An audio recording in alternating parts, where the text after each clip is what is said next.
Oh my goodness, it's already time. I just went live on YouTube. It looks like everything else is working. I should probably get my chats in line so I can see what all of you lovely people are saying. Oh my goodness. Man, I was really pushing the time there. Goodness, I didn't even realize. How silly of me. How silly of me. Let's just go ahead and jump on over to where I'm hiding. Oh my gosh, welcome. Whoa. Whoa. Whoa. I think my camera even readjusted it. Oh my gosh, look at this. You update Streamlabs OBS once, and then everything from there, it explodes, you know? Like, oh my gosh. Let me see if I can just, can that just work? Did I just bump my camera? Is that what we did here? Oh my gosh, we did. We, in fact, bumped our camera. How dare I? Oh my goodness. Don't worry, ladies and gentlemen. I'm a professional. Welcome, everybody, to the official Rockfish Games stream. I'm your host and your guide, Eric Schrader, the community ambassador for Rockfish Games. And we're diving into a little old game that we've been working on called EVERSPACE 2. Wow! Oh my goodness. So along this ride, we are going to be diving into the Khaït Nebula for the first time through the story on our live stream here. Now, through this process, there will be a number of spoilers, obviously, but also a number of work in progress elements. So even though we are going through the whole thing, there's anything and everything that I see is subject to change, including a couple little details you'll see right when we get started. Oh man, that's right, because we do not just play the builds that you have access to, we play builds that are just hot off the press. So the numbers over here in the upper left are very slightly different from yours. And we'll be talking a little bit, just a little bit, about some of what those changes you'll have to look forward to when we inevitably hit that button. Oh my gosh.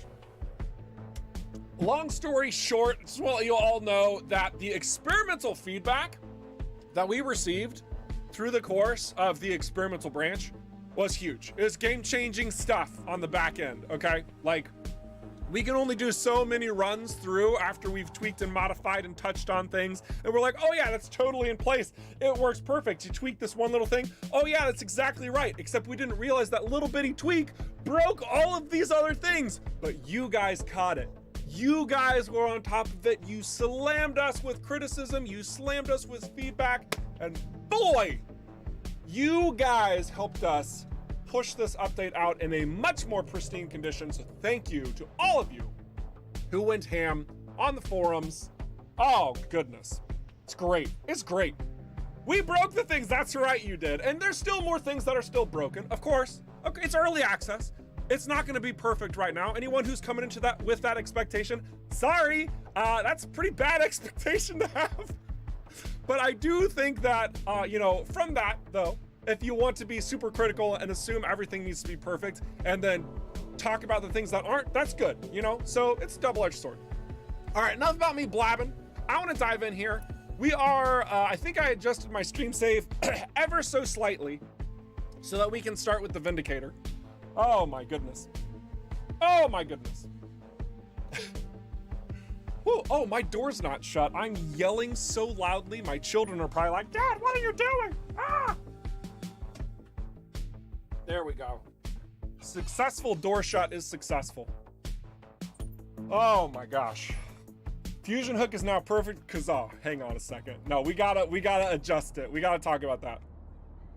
So this was our ship when we were doing all the things. I'm getting a little bit of lag. Oh my gosh. Stream, you knock it off. You knock it off, stream. Now we are in Prescott Starbase in the Freelancer hangar in the Union system. But we need to buy a Vindicator. Yeah, there we go. Cyclone A1. For anybody who missed this part of the update, when we dropped the update, it did change the naming convention on ships. Now, I know there's a number of questions still from there, but long story short, your wings dictate the name, your body dictates the letter, your engines dictate the number, the tier dictates that element, which is mostly these stats over here. Could more stats come into play based on the wings, the body, and the engines? Yes. Has it been implemented? No. Could there be other naming factors at play here in the future, like, say, I don't know, customization? Maybe. All right, now that that's out of the way, let's go ahead and purchase this ship as I knock my streaming tools all out of order. Let's go ahead and I want to save our original Sentinel. It's near and dear to my heart. So we're gonna buy and transfer the current to the home base. So our Sentinel's going back to the home base for us, but we are grabbing the Vindicator, and all of the tools that we had on the Sentinel are transferring over to the Vindicator, including everything in our inventory as well. So it moves it all over. Moves it all over. Excuse me. Very good. Also, hello over on Steam. We should be live on the homepage as well. I'm gonna do another double check because the last time I checked and it said it was fine, and then I did a double check, it was not fine.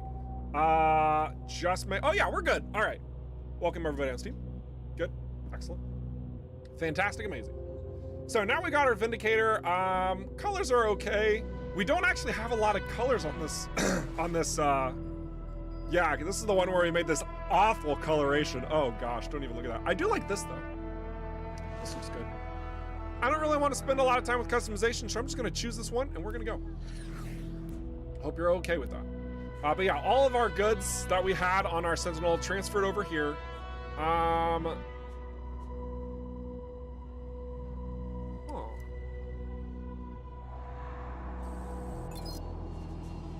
I want to compare.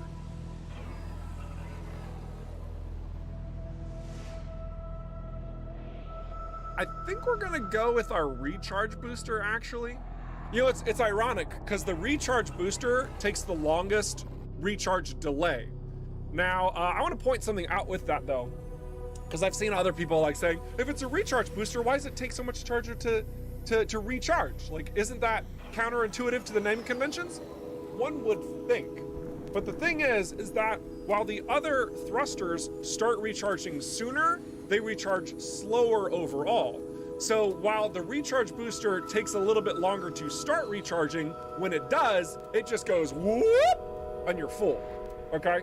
So that's the alteration behind the different types of thrusters right there in a nutshell. If you go for a recharge booster, a little bit longer delay, but then it fills up really fast, whereas a standard booster, it doesn't take as long to recharge, but it's slower, so you can't have as much boosting. You have it in like smaller pockets of boosting, whereas the recharge gives you much greater large sockets of boosting. Anyway, that all aside, let's fly our Vindicator. We're gonna need to start getting some drones, our little lovelies. Now you'll see that in the upper left corner, we've got a new indicator. Well, it's new for me. The indicator wasn't there last week, so I have to I'm talking kind of like you were present in the last week's stream versus now. So I'm gonna talk about a couple of things you already know about because we updated it for the live drop of the Khaït Nebula that you've had access to. But for anybody who's not aware, we did drop this update, the UI update, for the Vindicator to be able to see what the heck is going on with your drones. It gives you their health, and there may or may not be more that comes to that in the future. All right, so let's get rid of this because we want to go to X marks the spot. Now, the one thing that I did miss here in triggering this mission that I realized, but it shouldn't be a big deal, you missed a little bit of dialogue when we go back to the home base for the first time that opens up the Khaït Nebula. So Maddox basically said something to the effect of, so I got this guy who's over in the Khaït Nebula and you need to go like find him or whatever. Something, you know, something to move the plot along, okay? You can tell that it's very deep and meaningful to me. All right, so what we're gonna do is we're gonna fly to the Cartwright's Wake, we're gonna get over to Zarkov, and then we're gonna head to the Khaït Nebula. Oh my gosh. Green screen, stop it. Oh wait, stop it.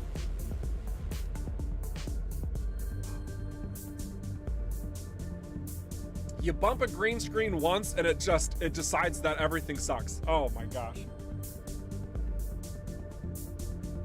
Tell you guys, streaming is hard. It's complicated. That might actually help. I think that's gonna help because the light source, no, it's not doing anything. Whatever.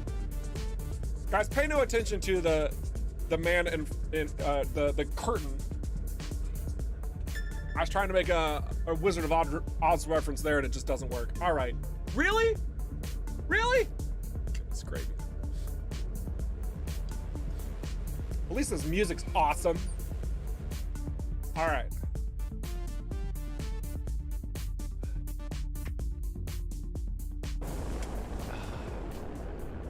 So, we are heading over to the smugglers back door. Ooh! Just some random goods to procure. Don't mind if I do.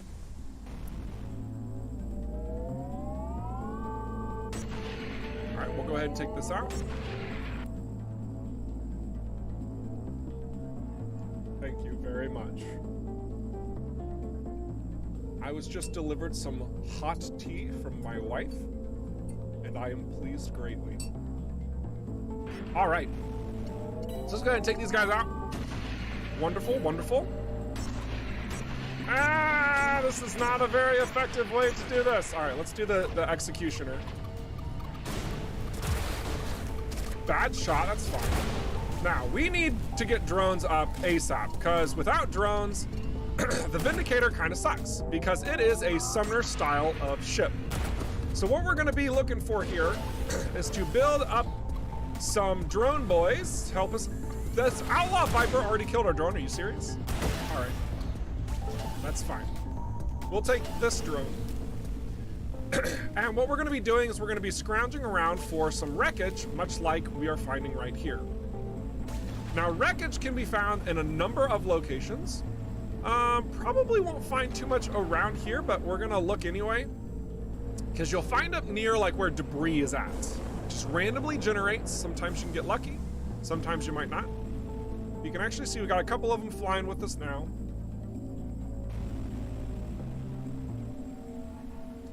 We're gonna keep looking around just for a moment longer. Some debris over there. We might get, we might find something. Armor drone first. There we go. That'll make things a lot easier.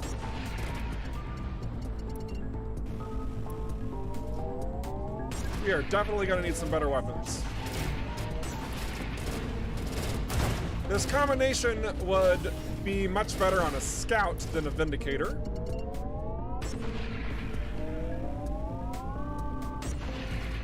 At least our drones are now starting to do their own work. You can see. There we go, some credits, good, good. All right, we did pick up a flak, right? Yeah, okay. Maybe we'll just swap the flak for now. We'll use the beam laser and the flak. That seems better. All right, cool. So now let's go ahead and fly out. We've got 3 out of 6 drones. Generally the ship only has 5 drones available to it, but we did get a very good passive called, well, it doesn't actually have a name, excuse me. It just increases the active drones increase by 1. So we got that going for us. Oh, that's delightful. Too close? Overexposed? Is that what it is? Oh, I was trying to pull it closer, Shu. Shu's kind of my tech assistant when it comes to all things streaming. I had bumped this when I was cleaning my office space the other day. Oh my goodness. Let's just see what happens when I just push some things around.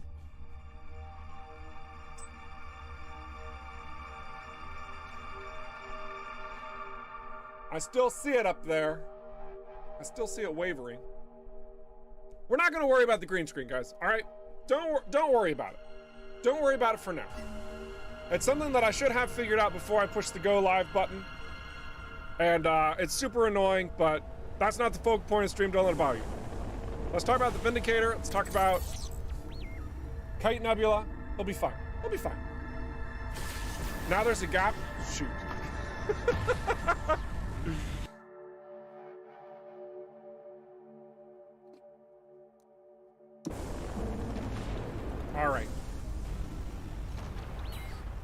Oh, you guys talking about the drawing that Maddox makes? You know, honestly, I won't deny the fact that, like, whenever we had first plugged that mission in and we had the dialogue in place and everything, I was going to the data tab and I was going to the special items and I was looking for it. It's like, oh, is this it?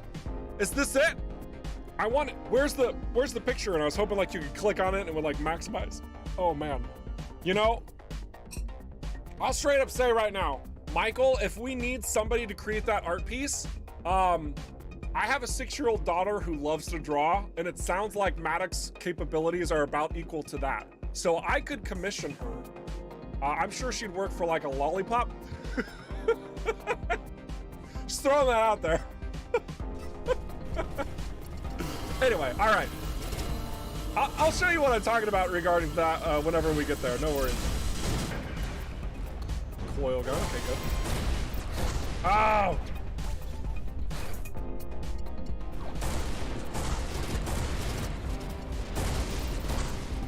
All right, sniper drone. I don't want you shooting my drones down. Man, my drones are falling.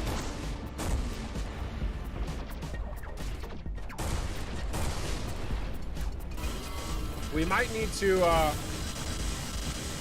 play a little bit more carefully until we get our full suite of drones. Now, the good news is that our ultimate here, this will help us out considerably in regards to getting all of our drones online, and also keeps them super healthy. Keeps them super healthy because they are shielded in this process. Now, you'll see that when the ultimate ends, the extra drones that I had, this is something that changed. I think it's something that changed. The extra drones that were created for the ultimate actually go away. So we only kept the ones that I legitimately have created. The extra ones are gone. I have to authentically earn them so that they can fly around with me at all times. Now I should be able to get at least 2 more in this area, I feel like. Because there's some debris over here. Surely we got some salvage. Surely we've got some salvage. No? Ah, there it is. There it is. I knew it. I keep calling it salvage. It's wreckage. Excellent. Here's our last one. Beautiful. So we got all 6 of our drones active now. All right. Now let's keep going.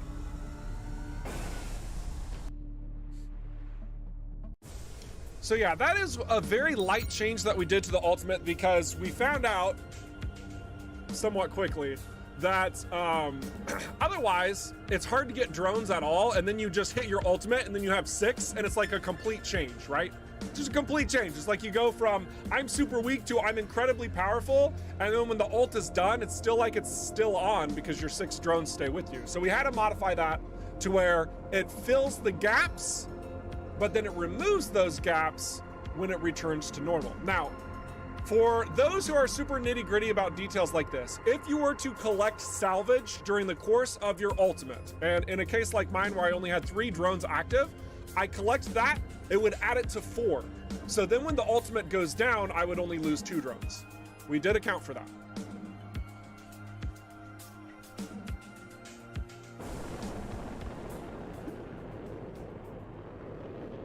Okay, this is not your typical jump gate.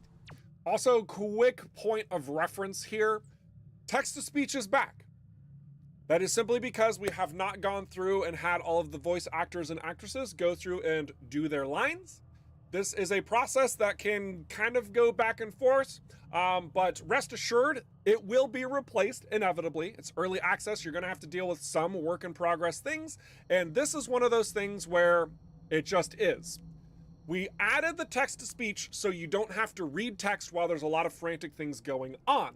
But if you don't like it, you can turn off the text-to-speech right here in the settings that I'm blocking, all right? You can turn that off if you absolutely don't like it. Even if your voice is on, you can disable the text-to-speech fallback dialogues, all right?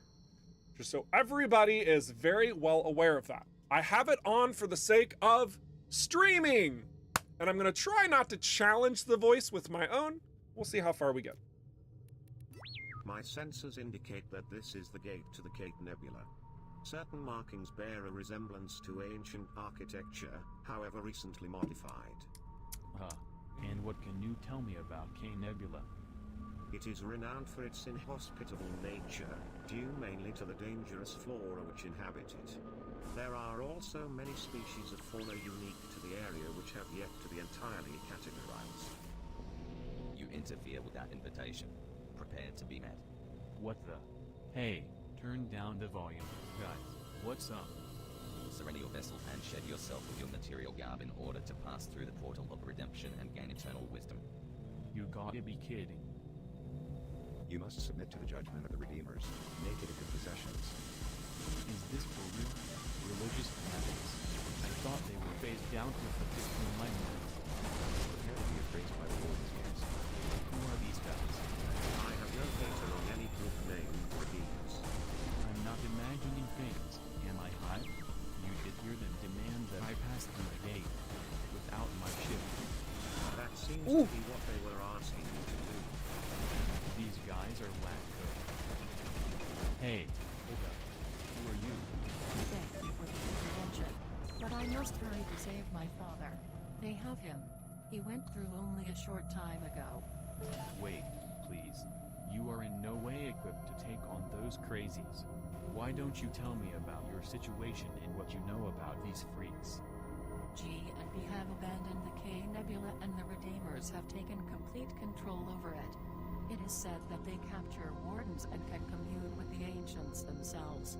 All right, I'm going to cut her off there just for a moment. I wanted to show this very briefly for all of those out there who are picking up our title just for combat alone, or even more so, just for simulation alone, which is a bit of a stretch, but that's fine. When you come across some element of a challenge to you, like a puzzle, for example, we add in the components of the puzzle that will help you figure out what needs to happen next. All of our locations are handcrafted.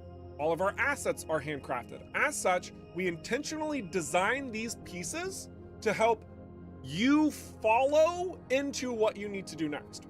So, as an example, I'm going to quickly pause so the conversation doesn't continue. We've got this crystal that we know we need to destroy. We destroyed those other twos, it stopped the beam, it's still coming from this side. We need to break this crystal somehow. If you look at this area right here, if you look really closely, real super closely, you'll notice that there are cables attached to the side of it.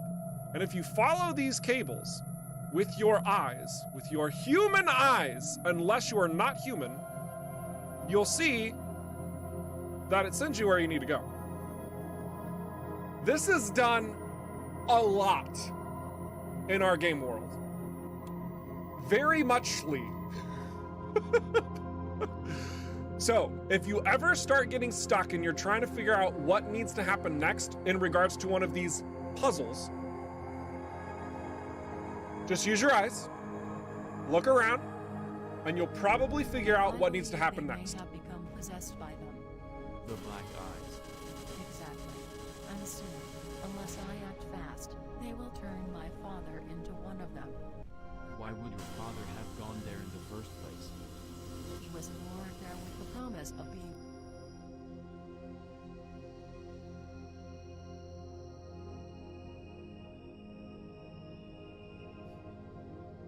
Hey, Michael or Will over on YouTube. Goodness gravy.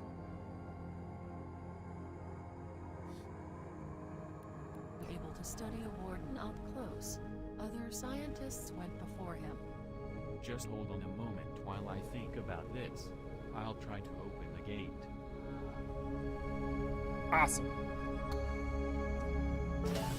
So one other little thing to note, whenever you run into this wreckage, not literally, oh my gosh, but whenever you find this wreckage, if your drones are not entirely full of health like mine are, you would be able to use this wreckage and it heals your drones. all right, straight up assists them, all right? So wreckage can be a wonderful thing to find, even if you have max drones. We also have some more wreckage over there. And I'm very, very curious as to why this is so light. That's probably a bug that we have on our radar, but if not, I'm gonna just write it down. Because it's always fun finding new bugs, isn't it, everybody? I don't think it's too light in your build. This is probably just because I'm showing you bleeding edge development and sometimes wonky stuff happens. So no worries. All right. Grayed out because your drone's at full HP, that might also be it. Just writing it down to do a quick double check. All right, so now we need to go through this side. We're gonna see what's left to destroy.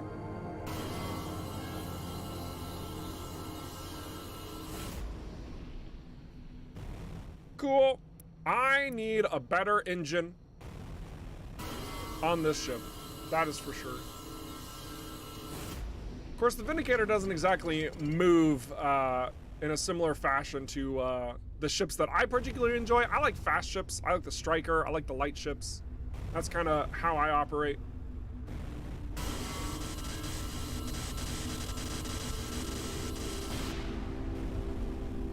But if you like your heavy ships, and especially if you like your Summoner class, you will be crushed into submission and your soul fed to the ancients.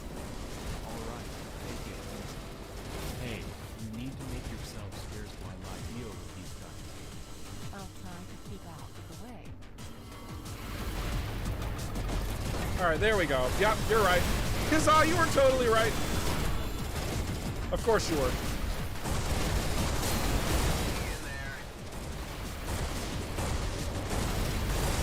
So fun thing about the flak cannon is because it does splash damage, it actually goes through the Redeemer's shield.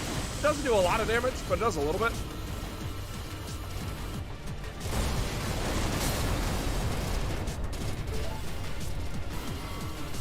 Otherwise, I'm really glad I've got all these drones helping me out because the Vindicator is actually the weakest of heavy ships. Please, if you don't mind, I am going to retrieve my father. I really can't let you do that. Not in that craft. Look, why don't you let me track him down? I am sure he would appreciate your loyalty and all, although he would prefer if you remained safe. I suppose he would, but time is so short. What's your name? I am Imogen. My father is Bernard. Imogen, I'll track down your father. These cultists are seriously dangerous. If you stay put here, I'll be in contact shortly. Please be quick. I'll do my best. All right. We're a little bit under-leveled for this, but I think it should be fine.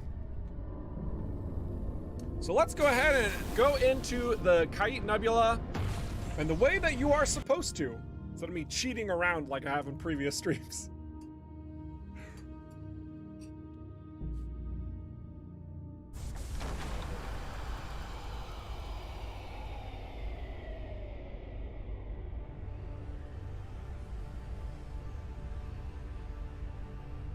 Wow, okay, this is very interesting. Is that a warden? They really have captured a damn warden. The high energy beams appear to be draining the entity of its power. It was not thought possible to harness the power of the ancients. What we are witnessing here, however, radically alters that assumption. I am picking up the life signal of the young lady's father from a nearby vessel. Keep a trace on it. Hi.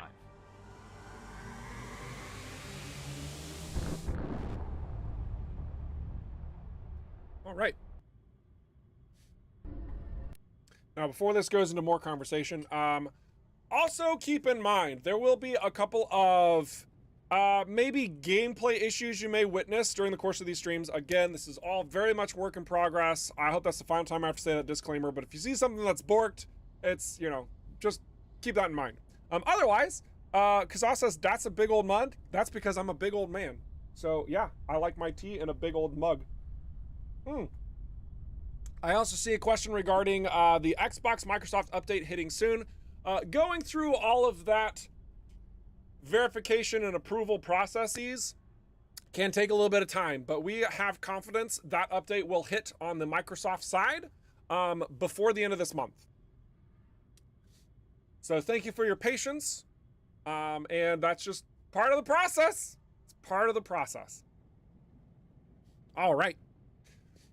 Love that cutscene. Yeah, no, I think we're really happy with how that cutscene plays out and how it all comes together. I think we're gonna do the shield breaker missile. No, wait, they're both shield breaker missiles. Okay. Not coil gun. I think I'd rather have structure. I'd rather have survivability in this craft because my drones are going to be doing damage. At least that's the way I want to build it out. And to make sure that I'm being consistent in that regard. Let's do that.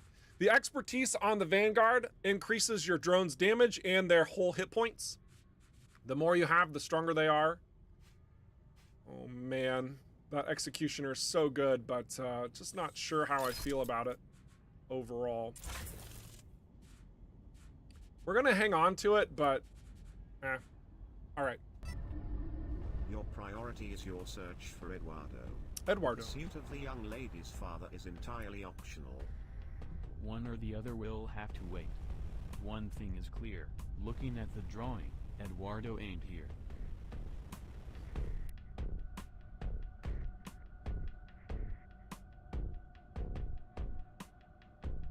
Just making sure I'm not missing anything in the chats. Okay, looks like everyone's taken care of. You guys are also being cool to anyone asking questions that are obvious. You guys are great. We're gonna take out a couple of these Redeemers. And then we are going to start going through this quest line. Also, yay, another perk. I am excited to reach level 15. I think I know what I'm gonna go for too.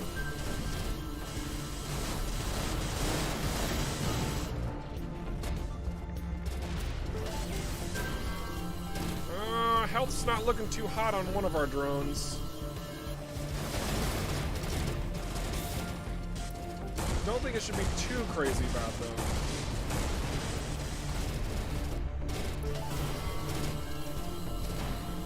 There we go, nice. Really looking for some scrap, or some wreckage rather, excuse me, to repair my own drones, but looks like we're not getting very lucky here.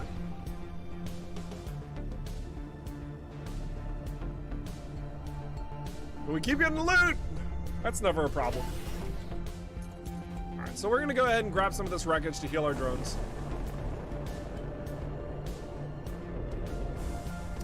Oh man, I love how we added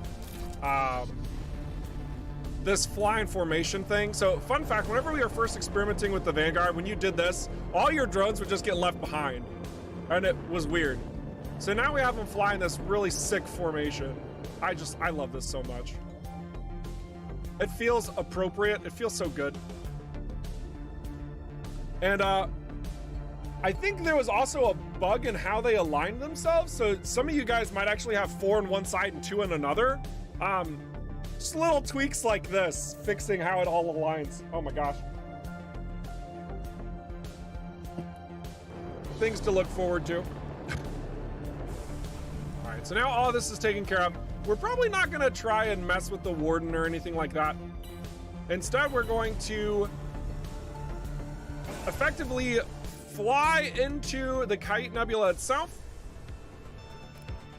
Listen to this beautiful, beautiful music. Look at this Khaït trench.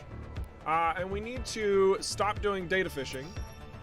We're much more interested in the convert and our main mission, which is looking for Eduardo. Oh yeah, I see you guys recommending using any type of mobility device on the Vanguard, and I concur. That's the smartest thing to do ever. but I like to go a more aggressive option so that my drones have squishier targets. So you might think that I'm playing like poorly or badly or whatever. It's just part of my particular play style. I want to do things to my opponent that weaken their ability to damage me instead of run away. That's just how I'm playing. That's just how I'm playing. I don't necessarily know if one is better than the other. Maybe it is. But that's what I am doing. All right, so where do we want to go from here? We could probably go to Okrot Station first. Read me. I am on the trail of your father. Oh, thank goodness. Is he okay? I don't know yet. The Redeemers have taken him to another location. I really don't know why. They need scientists to aid in unlocking the ancient secrets.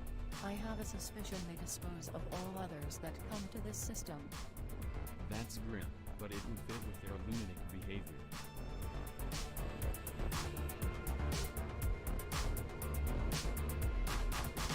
Let's get our perk before I forget. So let's see. Excessive force. Primary weapons deal 30% increased energy damage when your shield is fully charged. This could be so good with the Vindicator. If your drones are pulling aggro in the way that they should and you're not taking any damage, just get a 30% increased energy damage on top of where you're currently at. Just two things to note about this. The first is that it's energy damage only. It is not kinetic. And the second thing is this percentage increase is multiplicative on top of your other bonuses. So what I mean by that is, like, right now, my energy and kinetic damage is 148.2%. This would not increase my energy damage to 178.2%.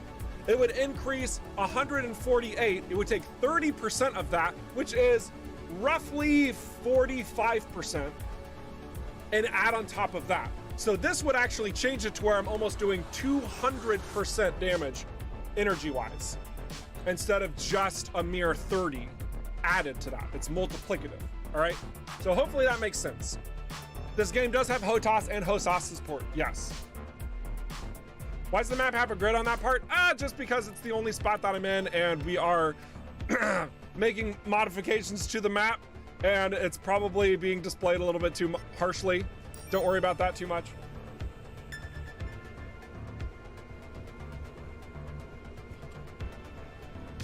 Nom nom nom.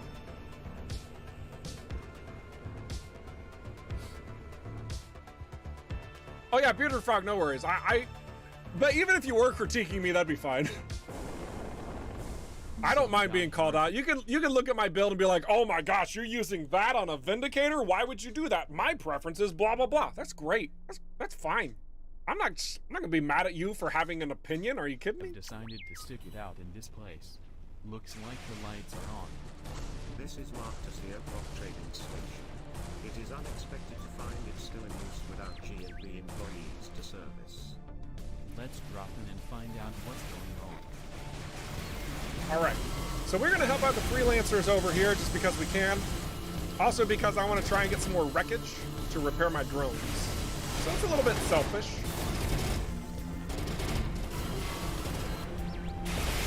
Dark energy is also fine. Also works fine. Good, good. And I think this is a really good time to talk about one of the issues that we will be addressing somewhat soon. Don't know if it's going to make any sort of hot fix necessarily, but it's one we've had on our radar. So you'll notice that these freelancers are neutrals. They're gray, right? Now, when I lock onto a freelancer, the drones don't attack them or anything like that. We don't have any sort of element in that regard for your drones to do damage to neutrals until they turn to enemies. So we have been seeing some reports come in where your drones can get attacked by neutrals, or your drones can attack neutrals and they don't recognize they're being attacked and stuff like that. Just wonky interactions with the labeling, if it's a neutral or if it's an enemy, stuff like that. We are investigating that to ensure that when you want your drones to attack your target, like if I was firing at this elite Okar fighter, that they would assist. They're not going to just ignore that. And even when they turn into an enemy, just stuff to do. Jellies! just stuff to do with the internal sort of code network and figuring all that out, we will address it. Also, I just realized that there's the location challenge here is the race, and we're in a Vindicator, which is non-optimal for racing. We'll say that. Non-optimal.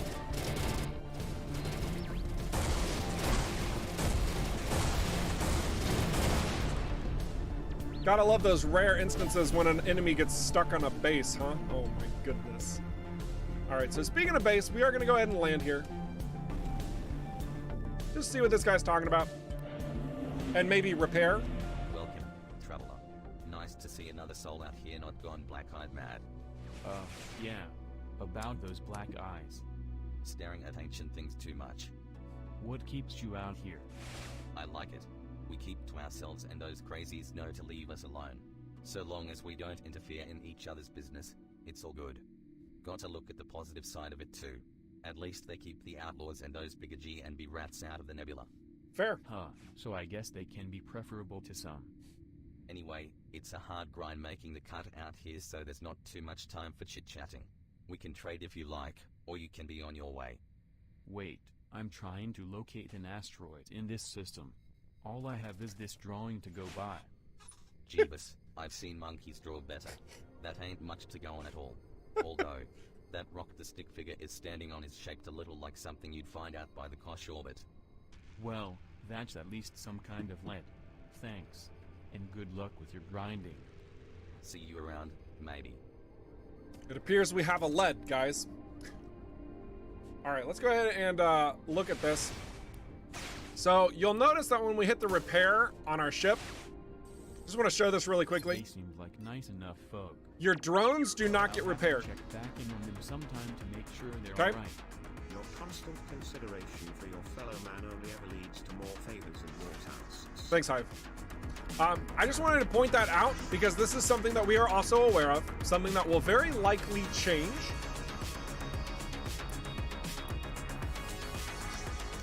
For you Vindicator players, also anyone who's wondering, like, when I land at a base, why can't I, like, buy drones?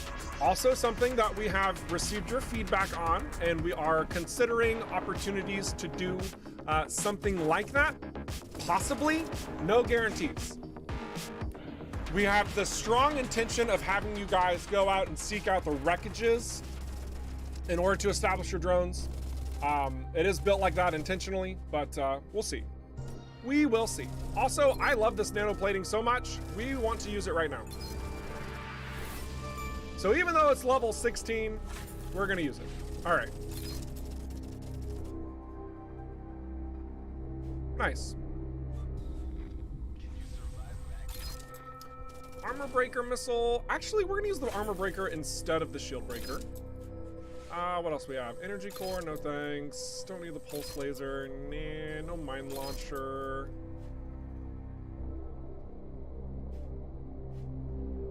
Honestly, I'd rather prefer the structure, and since the resource and ship range is super minimal, we're gonna hang on to what we have. And aside from that, I don't want the coil gun. I'm being really persnickety here. And there's a lot of perks. Atheum. Oh my gosh. Just give me all of it. Just give me all of it. I don't care if I get too much. Perfect. Let's go ahead and up this by 1. I love my tractor beam range being longer. Like being able to pull things in from further away. It's so good. It's like I love it so much. So we need a bit more to keep investing in that, but regardless, I am satisfied with this upgrade. And just because we're holding on to a lot of stuff, I'm just gonna start dumping things into everywhere else as well. Really need to get this one up.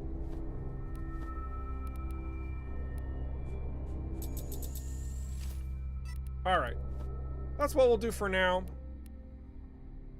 I'm gonna do Relentless here. We have 3 installed warfare devices right now, so this is effectively 60% increased weapon energy capacity. 60% increased weapon energy capacity. So let's talk about that very briefly. What that means is your weapons still consume the main amount of energy, right? So my beam laser is still at 24.9 energy per second. But my energy capacity, because it's gone up by 60%, now is effectively 320 energy capacity. That's a lot higher than 200. I can fire it a lot longer, and I want to have that sustained fire when helping out my drones, so that's what we are going to use. Man, my drones are absolutely going to town. Where are you guys at? What are you up to? Oh, it's these turrets. It's these turrets. Okay. Good. My drones were behaving. That's good to know. Let's go ahead and do this race in this snail of a ship. And then we'll keep doing the story. There is one section I'm gonna have to be careful here, and it's gonna upset, it's gonna upset PETA. So if you're watching PETA, you just avert your eyes.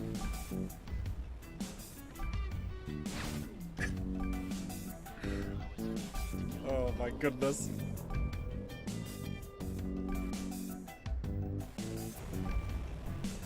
Thankfully, our recharge booster is gonna help us stay a little bit faster here, but probably not by much more. Just means we can boost longer. Man, I have never done this race in the Vindicator before. How freaking easy is this? Like, goodness gravy. When you are not moving fast, races are way easier.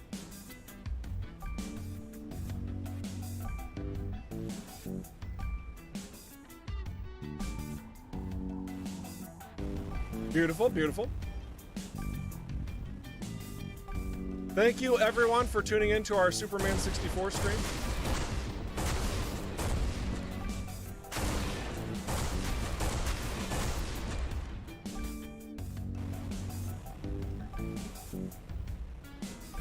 All right, good, good. Progress, progress.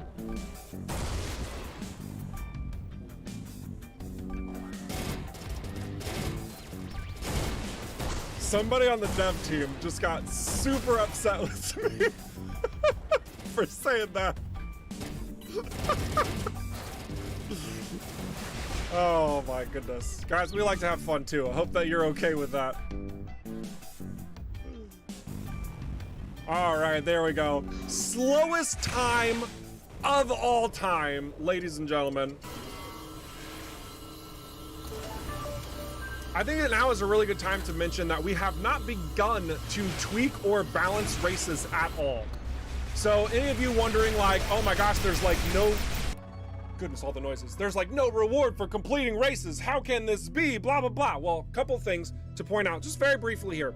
Races are not going to get you detrimental rewards.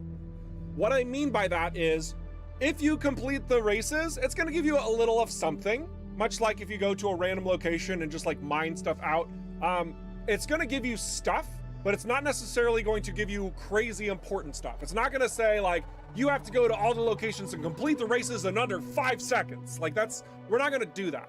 They are entirely of your choice to accomplish or not. They will reward you if you do them, and we do have plans to reward you based on your time. So if you are faster or slower, that could net you a better benefit versus a crappier one. Just keep that in mind. But again, it's not gonna be like it gives you a mainframe expansion. I say that with a little bit of irony because the location challenge here is to complete the race and it gives you a mainframe expansion, but just keep that all in mind, okay? Perfect. Wonderful.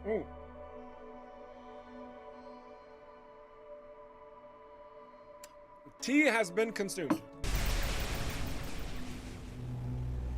So, let's go ahead and head on over to Kosh Orbit, where the guy says part of this poorly drawn element could actually be a thing.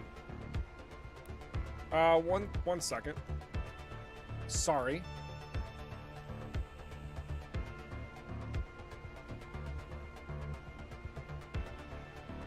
What is... Okay, no, never mind. Everything's fine. Everything is fine. Everything is totally fine.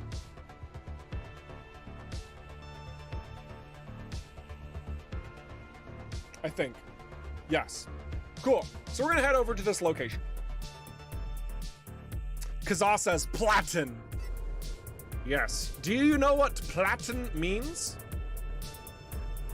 In German, it means platinum.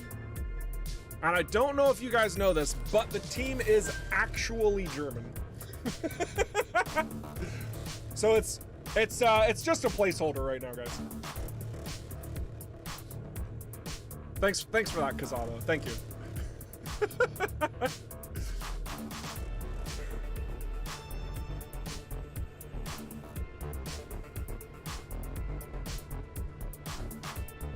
Fouchington said, I like that username. I like that there are things to do outside the main storyline that are optional like that. Yeah, we're thrilled. We're thrilled that we were able to dot along the pathway to accomplish other tasks. You know, in EVERSPACE 1, just kind of a little bit of a throwback, with the feedback loop of trying to get as far as you possibly can, we also wanted to have you to veer off and accomplish other tasks as well. The DLC started doing that with the added characters in that feedback loop, but you never really branched away from blow stuff up, collect things, keep going until you can't go any further, right? So yeah, with EVERSPACE 2, we could open those doors up even further. And while we do have job boards and we have side missions and all that type of stuff, there's still even more coming in that regard. We are not done yet. So if you are liking the little elements of what to do... This must be the place. Hive, run a scan. I detect several abandoned camps of varying antiquity, but no humanoid life signs. Hey, Maddox, you read me? What is it? Are you sure Eduardo would have survived out here on his own? You questioning a fleet marine's ability to survive in any environment, son? He's out there. Just find him. All right, let's see if we can find out what happened to him. Just wanna try something here. Now, this ship is less than ideal to do this, but we're gonna try and see if we can get this shadow creature to his buddy. These skeletons surely are impressive. Is there anything you can tell me about them, Hive? They belong to a species named Cetaceothoriensis, commonly referred to as leviathans. They are believed to be extinct, however a handful of sightings have been reported around gas giants in the Khaït Nebula. These sightings have been discredited due to the unreliable veracity of the claims and are regarded as folklore. I guess the squiggles on Maddox's drawing are supposed to be the skeletons. I'm no art critic, but this needs a lot of imagination.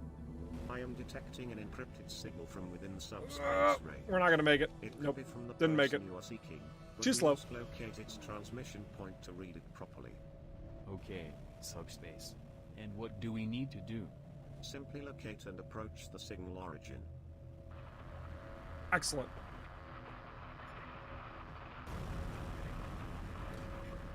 So the, actually, this is kind of a big throwback. That shadow creature comes from the, it comes from the pre-alpha? Is it pre-alpha? Shoot!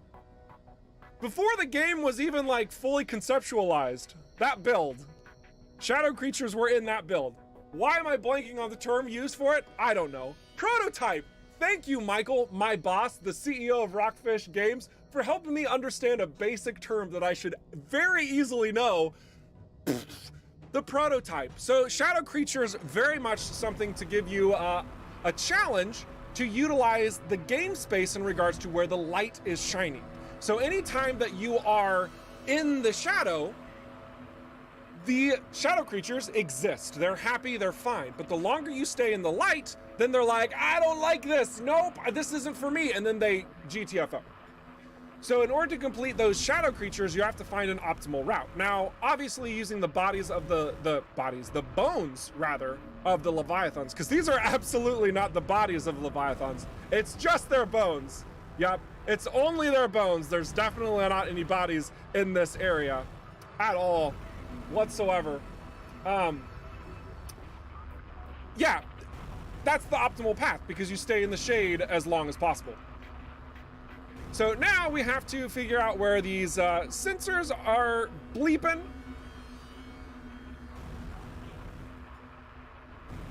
And from there, we'll start getting the signals decoded. Oh man, I'm way off of where I'm supposed to be. Where am I supposed to be? I just did this mission like yesterday to make sure I didn't do something silly. All right, it's behind the rock. Beautiful.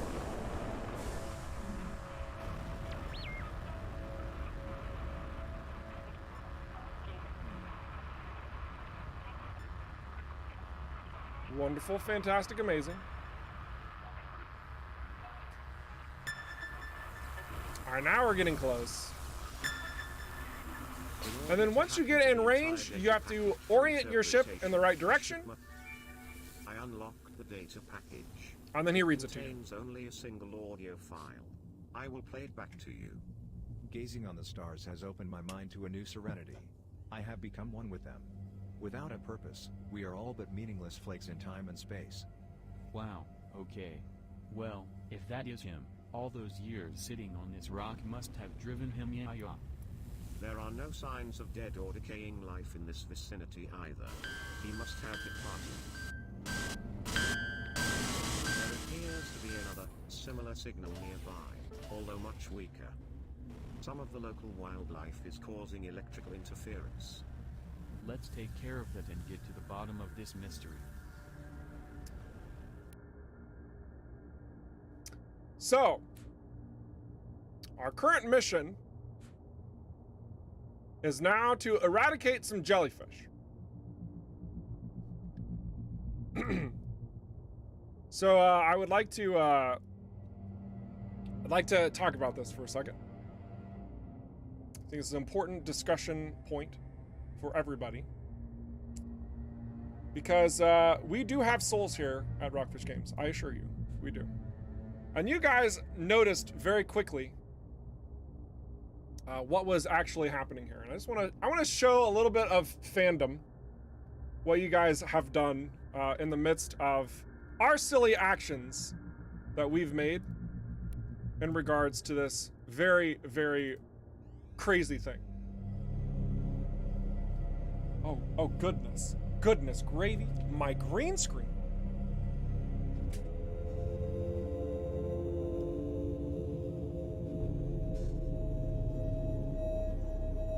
Just to make sure you can read that very clearly as I'm still adjusting my green screen. This onion won't make me cry. X marks the spot. Get rid of all the jellyfish creatures in the vicinity.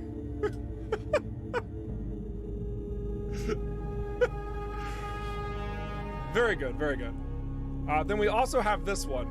This one's probably my favorite. Get rid of all jellyfish creatures in the vicinity or draw 25.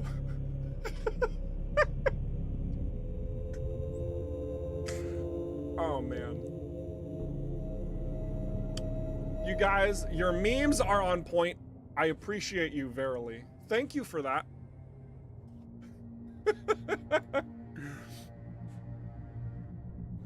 But it is in fact part of the mission. We must go back to space and eradicate the jellies in the area. But don't worry. They are not an endangered species in this game whatsoever. The jellies are also pretty looking. Also true. They very much are pretty.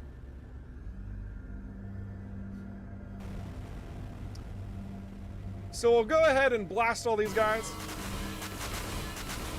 So cute. Sorry, little dude. Shouldn't these guys be in water? The Medusauri filter gas and trace nutrients from particles in the nebula for sustenance. How they adapted to thrive in this extreme environment is a fascinating feat of evolution.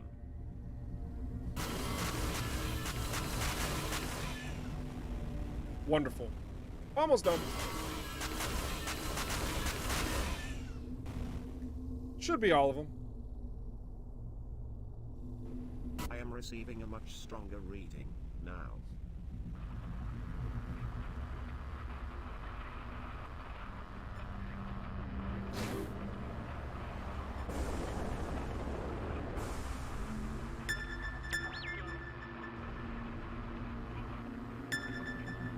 close. Where you at? Let me align the signal. Up, up. There it is. I have Perfect. waited and I am patient, although I am experiencing a troubling sensation that someone is calling me. If this is a distress call as I suspect, my protocols demand that I seek out its source.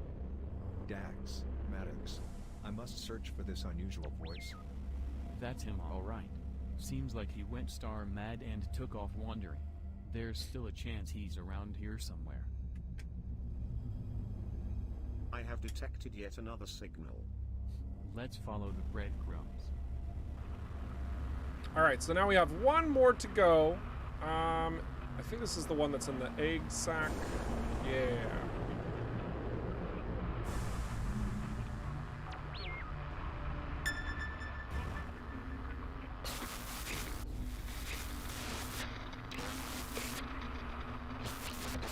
So fun little detail about the Leviathan. Actually, I'll share after but this. not on any wavelength, I know. It is a strange calling. I must venture further to find its source. The only way I can reach it is by jumping over the Ithorian fault. Yup, star mad, no doubt. Question is now, how far did he go? His movements make little sense to me. Yeah, it's a little weird. Let's just follow his trail and see what we pick up. All right, so I am looking at Hey, this very Maddox, massive planet. I think we got a lead on Eduardo. Seems like he went a little nuts and left on a walkabout. He wouldn't leave his post without a damn good reason. Let me know when you find him. Okay, beautiful. Now that that conversation's done, I want to talk about this big old planet that you see in the background here. Okay, this guy, this ringed planet way off in the distance, and just want to talk about it for the sake of the Leviathans, because I know several of you have questions about it and like wanting to understand more about why they died or anything like that. I'm not going to give you all the details. But this gas giant is basically where they live, okay? The area on the outskirts of the planet, this asteroid belt, if you will, the remnants of the ring, these are their birthing grounds. And it's also kind of their graveyard. It's where they come to live and it's where they come to die, whereas they thrive on the planet itself, okay? Now that being said, their bones are out in space. They come back and forth between the planet and the asteroid belt, which means that they can travel through space, which means that they could probably go other locations. Okay, that's all I'm saying.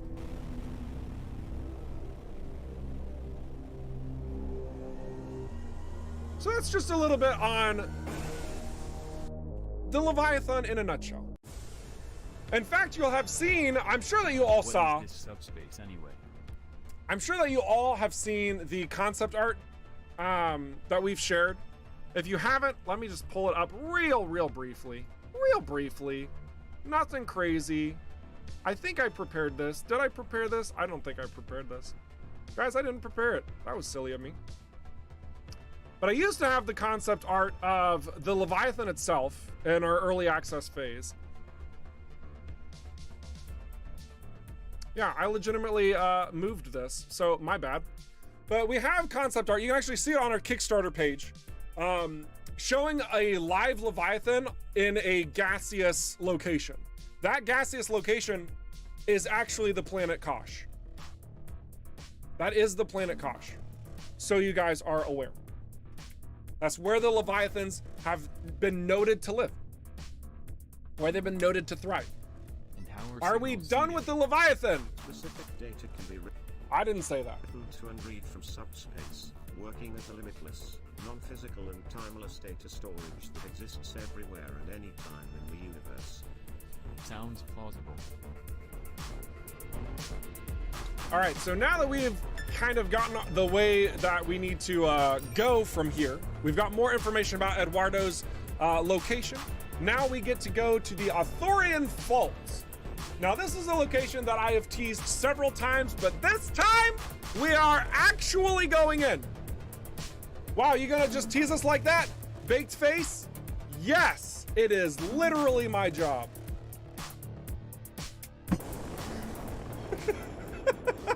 Anything yet? Hi? I detect the faintest inkling of the signal. All right, so now we need to find more signals, and we have to go into the Arthurian Fault. Delia, how's the situation back on base? Well, Max certainly is a handful, and he won't shut up about being awful rich soon. I'm considering using one of those tranquilizer darts on him. Sounds like the situation is under control.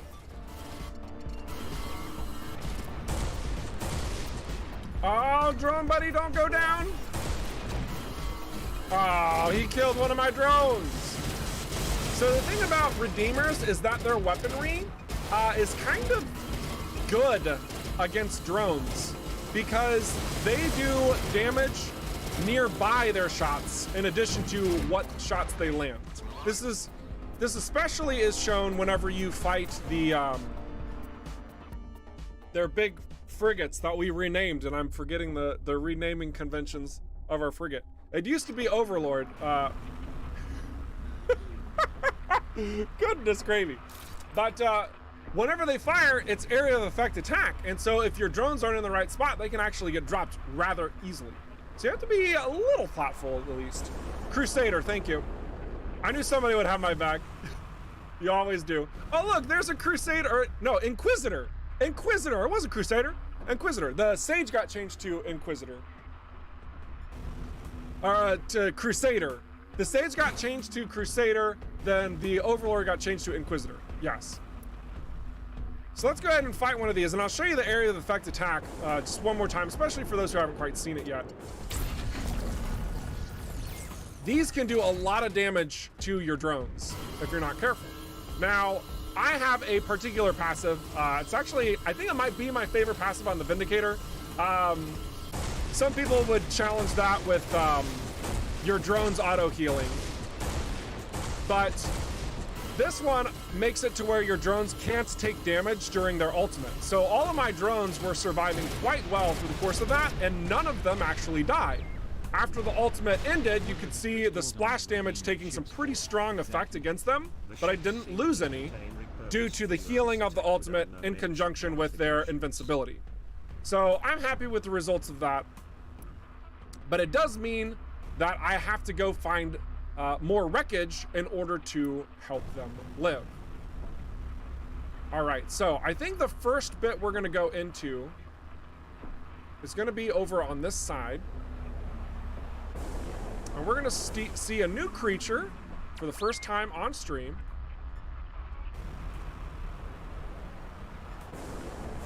And we're gonna talk a little bit about it.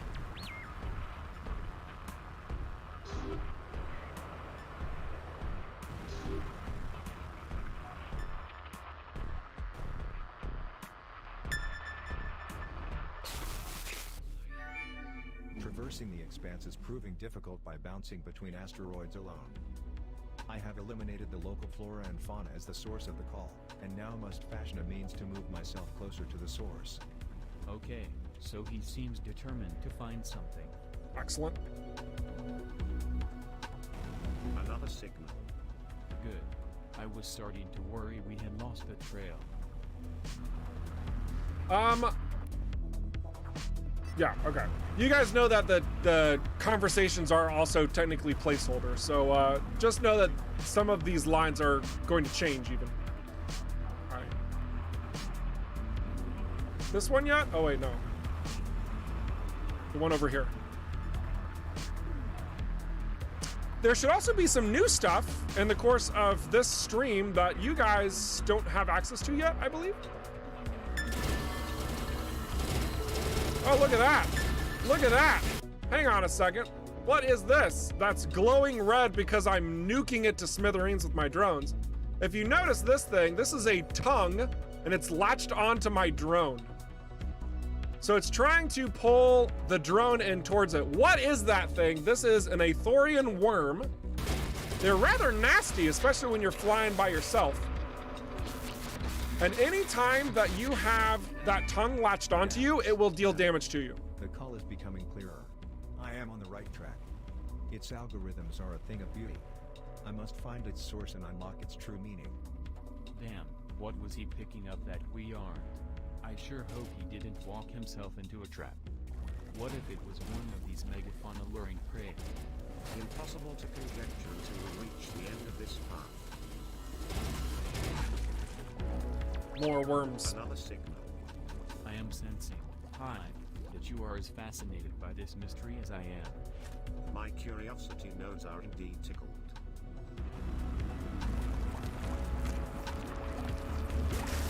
So, this acid pouch that I just grabbed, it's still connected to its plant. You actually have to boost away in order to rip it off. And then you can use it to get rid of these vines.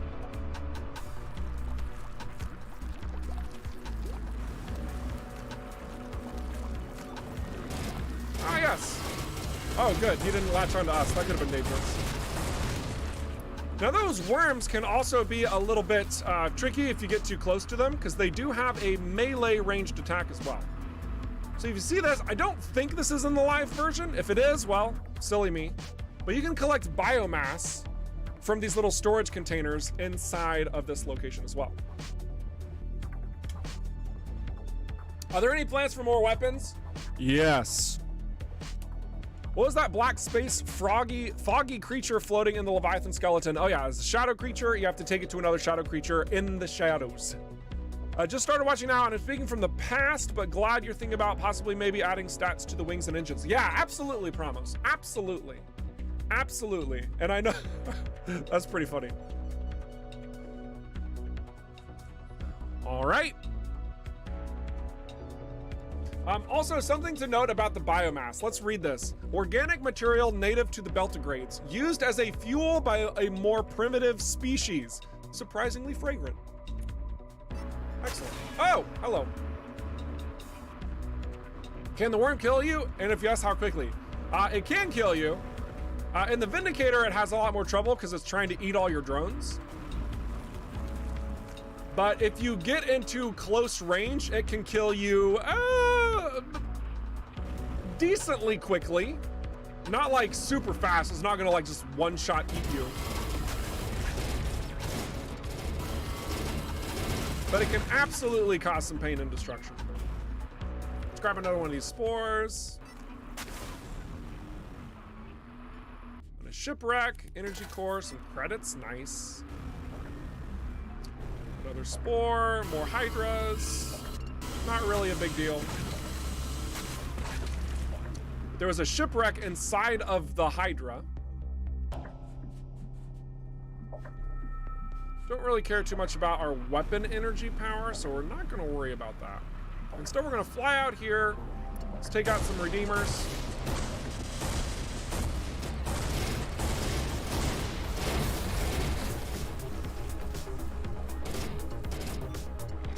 They did not go in the direction I thought they were going in. That's fine.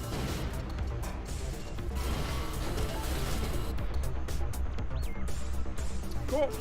Now we've got one more signal to find. It's going to be on the other side of this asteroid, if I'm not mistaken.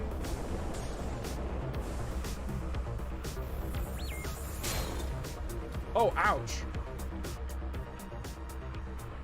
That was a pretty rough collision.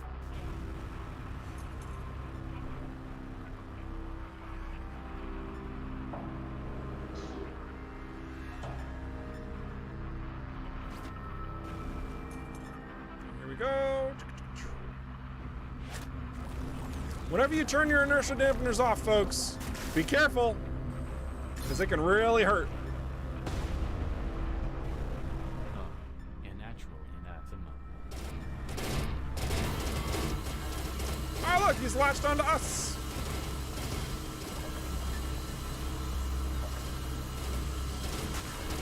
He does get a little confused by the drones. So that's probably a good thing. Oh, ouch. I accidentally corroded myself with that. I was trying to be clever. Otherwise, we'll fly over here.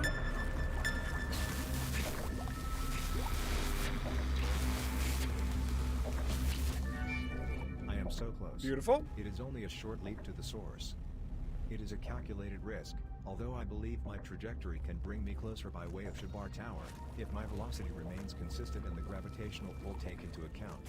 This Eduardo must have an inhuman mind for astrophysics. If he calculated one wrong digit, he would be spinning endlessly in space. Yeah, well, let's hope he was able to work it out accurately. Let's take a closer look at this Shabar Tower. It is registering as an ancient structure. Cool. So we're gonna grab this wreckage to get our drone count back up to 5 at least. And then we're gonna head on over to our next location.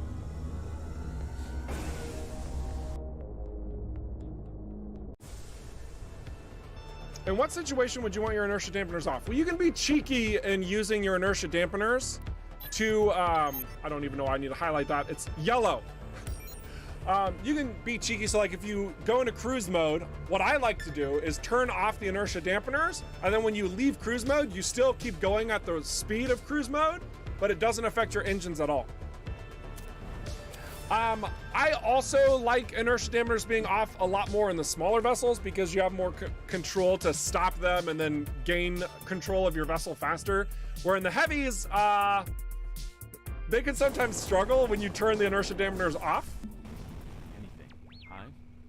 I detect nothing, although I am experiencing a high level of interference from the adjacent structure. So like here, I'm gonna turn the inertia dampeners off. See if we can quieten it. And we get all the way out here without having to worry about any other sort of boosting. Here we are. So now we have these ancient lenses. This is a little bit of a puzzle. It's not anything super crazy. All you have to do is find a crystal and point at it. This has repaired a huge part of the structure. Why don't we try another one of these lenses now?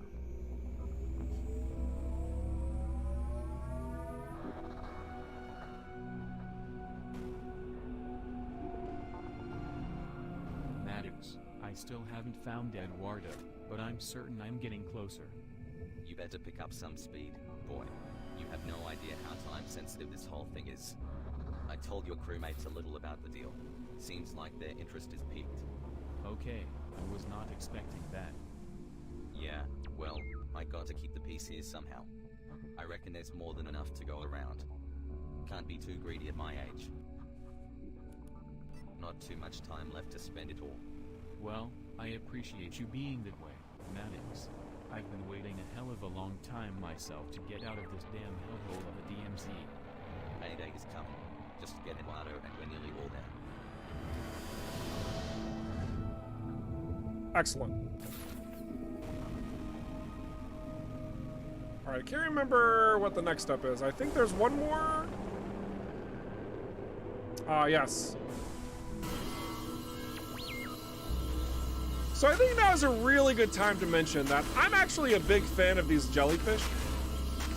And internally, we have actually had a discussion of alternate means of removal. Just want to make that statement. Could something come of that? Maybe. It's possible. But for now, you gotta kill him, and I'm sorry. I'm sorry about that.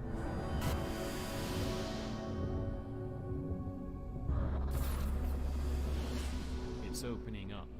I detect a multitude of ancient entities being released. It appears they will spread throughout the cluster. Oh crap, I just opened Pandora's box. Oh. Oops. One of the humans appears to be honing in on you. I guess I shouldn't expect gratitude for setting them free. All right, so I'm going to make an energy weapon since both of mine kind of suck with energy damage. Let's just see what we have at this point regarding our crafting data.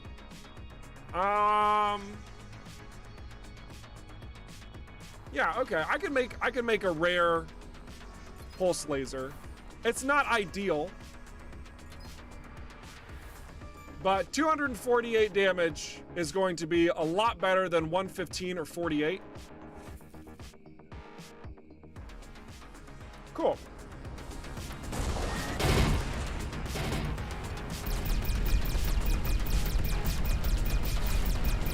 Ancient Wardens are also, they kind of zip around a bit.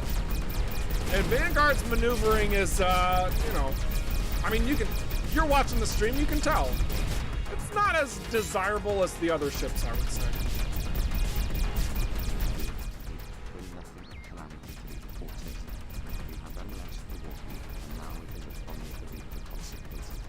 I have really had enough of you wackos. Your continued existence is an insult to the ancients. We will avenge their honor. Yeah.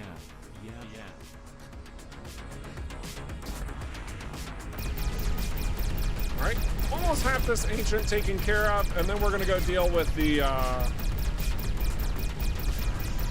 Redeemers. One step at a time here. Almost got him.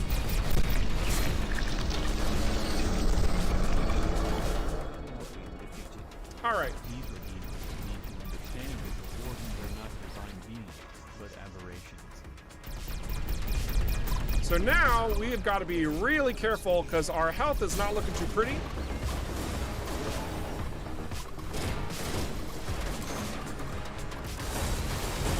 Especially with those missiles inbound. Oh, come on. No. Let me take you out first. There we go. Ouch. All right, come on, drones. I need your help here.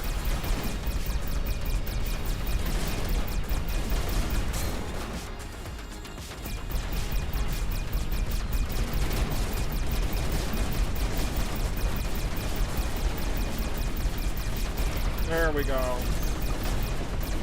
Tables have kind of turned to my favor a little bit more. Oh man, they keep disabling my weapons. This is something that Crusaders can do, and it can be kind of savage, especially if you're flying not a Vindicator. Because what they do is they disable a component of your ship with their missiles. Now I'm trying to keep its attention on me so my drones can shoot it from the rear, basically. Seemed to work out well enough. Riddance. These maniacs are becoming quite a pain in the ass. There we go.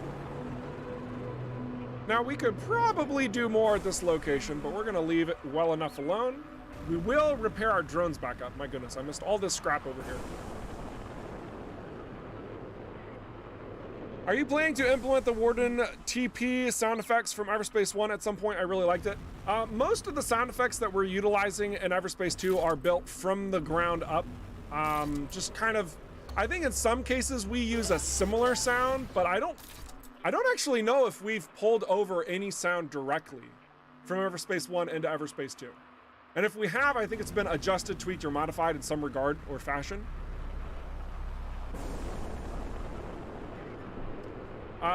Now, some of you who are familiar with Everspace 1, you might also be thinking, oh my gosh, the Warden just dies, there's nothing else that happens, and I don't have to worry about anything else that happens? For now.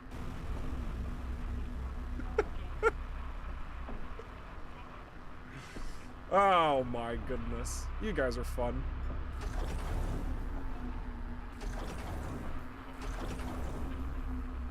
Oh, wait a second. No, this was fine as it was. I need to add another thing there. Okay, well, we're not going to worry about that.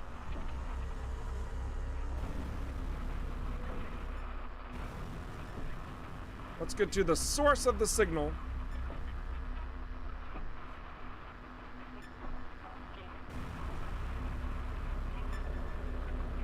Which I believe is over here. Yeah. Oh, there's an entry point. This entry point might also look incredibly familiar to Everspace 1 veterans. Where are you at? Where are you at? Come on. So close. So close. There it is. I was able to use various means to decipher the signal, despite the interference from the nearby ancient structure. It is an impressive object, although the distress signal is a more pressing issue. It emanates from the planetoid below. I am readjusting leap settings to reach there. So we got a few Hopefully delightful the last stop. resources. I can confirm that Atherai is a planetoid with a breathable atmosphere. Now, for anybody who's kind of wondering, like, from Everspace 1, we had these runes, not the one that I'm currently holding, but we had something that was a little bit more shall we say, permanent. That was in EVERSPACE 1, though. When you found a rune, it unlocked a new power that you could alter the entire play session, the entire run of the roguelike loop.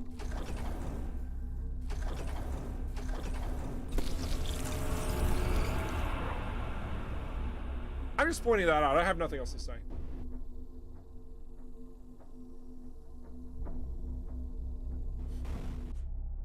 More dark energy and solar particles? Yes!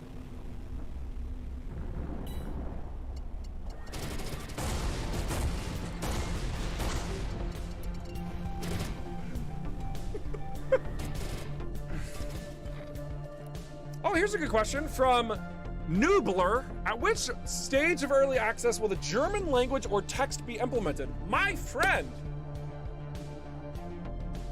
we are looking to incorporate a number of the languages actually in the spring. In the spring. And let me read this off because we had to kind of like push it forward. Because we recognize that a lot of people have been desiring it, and shoot, you know what? We're gonna do it. So, of our 2022 roadmap thus far, we have revealed that we are doing a new system, have a new player ship, the Other Light Fighter. We'll have UI and text language support in German, French, Italian, Spanish, Brazilian, Portuguese, Polish, Czech, that word, Russian, simplified Chinese, Japanese, and Korean. Czech. Czech is the word I was looking for. Oh my gosh, C's and Z's though. So you got lots of languages coming, and again, that's gonna be in the spring of next year. The spring of next year. So originally that was gonna be at the 1.0 release, which was moved to 2023, and we're like, that doesn't feel kind. That doesn't feel so great. So we moved that up. So again, one more time for everybody who didn't hear me and also wants to make fun of my pronunciations, UI and text language support in German, French, Italian, Spanish, Brazilian, Portuguese, Polish, Czech, Russian, simplified Chinese, Japanese, and Korean. That's spring. Woo! Then we'll also have more to talk about regarding in-game content in the spring. That's right, stuff at the very end of the game. We'll be sharing a little bit more details about that, and then we'll have a number of other things to talk about as well. Because I'm kind of going off on this tangent of things to come, let's also talk a little bit about some of the changes we will be very likely including in a hotfix soon. When I say soon, it could be tomorrow. No, actually it won't be tomorrow because that's the weekend. It could be next week. It could be the end of this month. I'm not sure. But we are adding a number of elements that will be adjusting the game for your continued feedback and appreciation.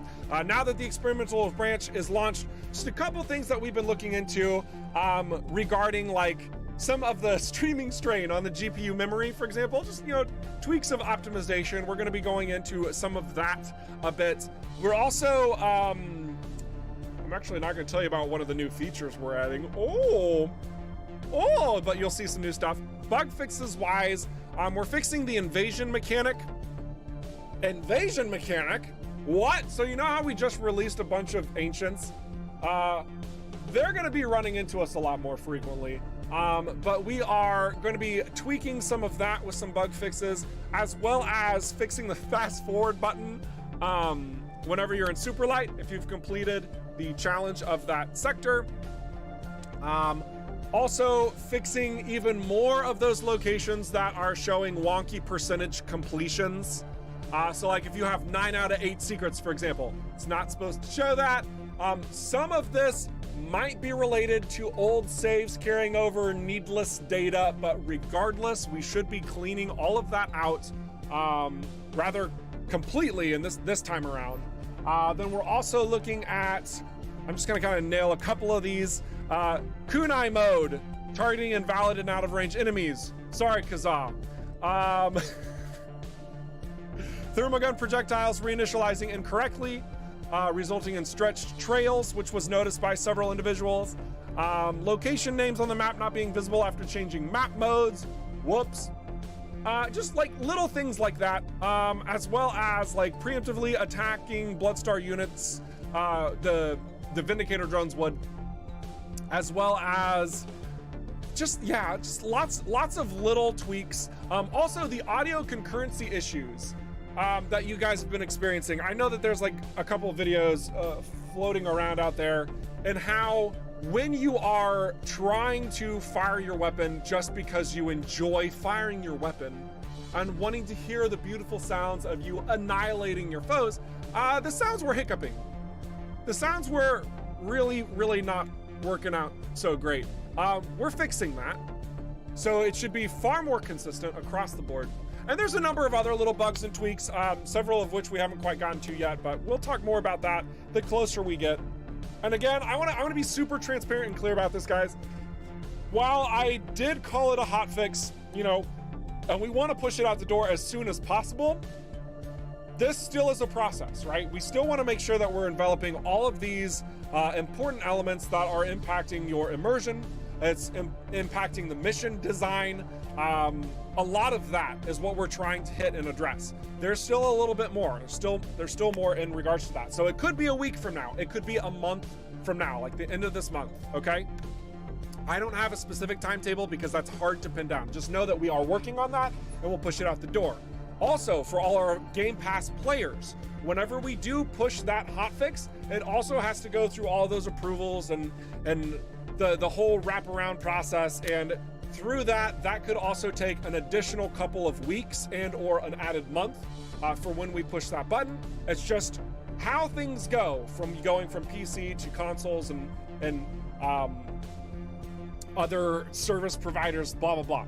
So yeah, that's kind of the general sort of expectation you should probably have in regards to the timeline, but we're working on pushing another update soon-ish to address a bit of that. You think your corrosion mines are destroying your drones? I don't think they can.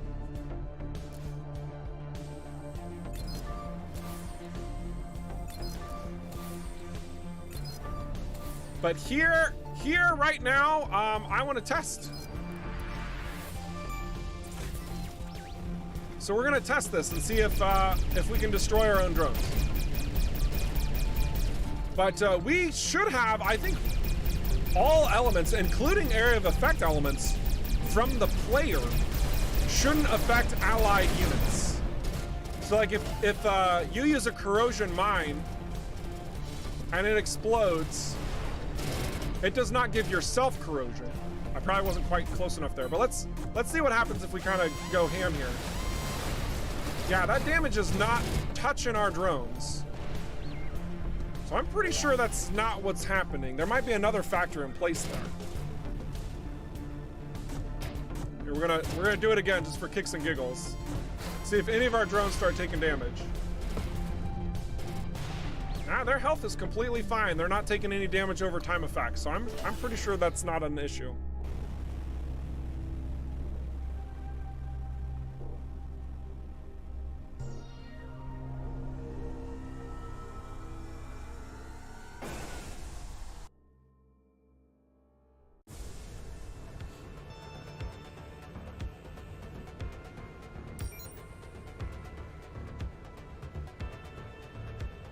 But yeah, I mean, the drones, especially if you don't have the 1% health increase perk, which a lot of people love, and frankly, I think is really awesome. I just prefer the invincibility during alt perk. But yeah, whenever you are in the chaos of battle, sometimes you can lose drones rather quickly, and it might just look like you're shooting them, you know.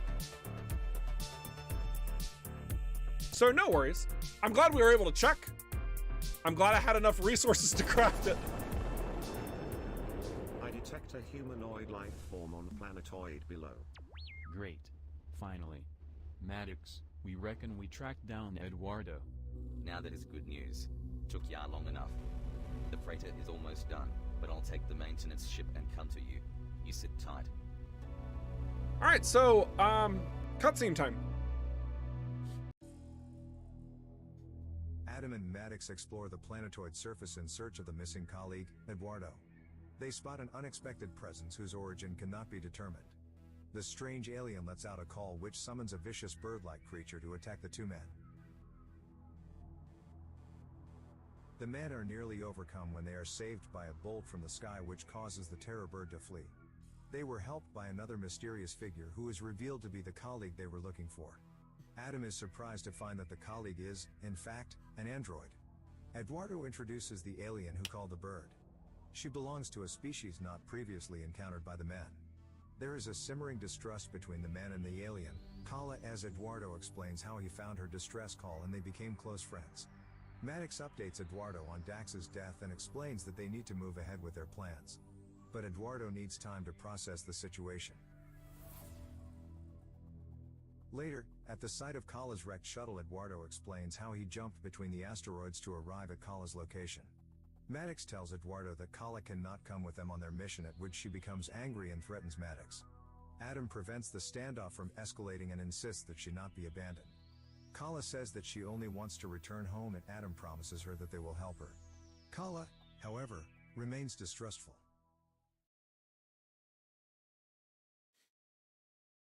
All right. Summary of the cutscene complete.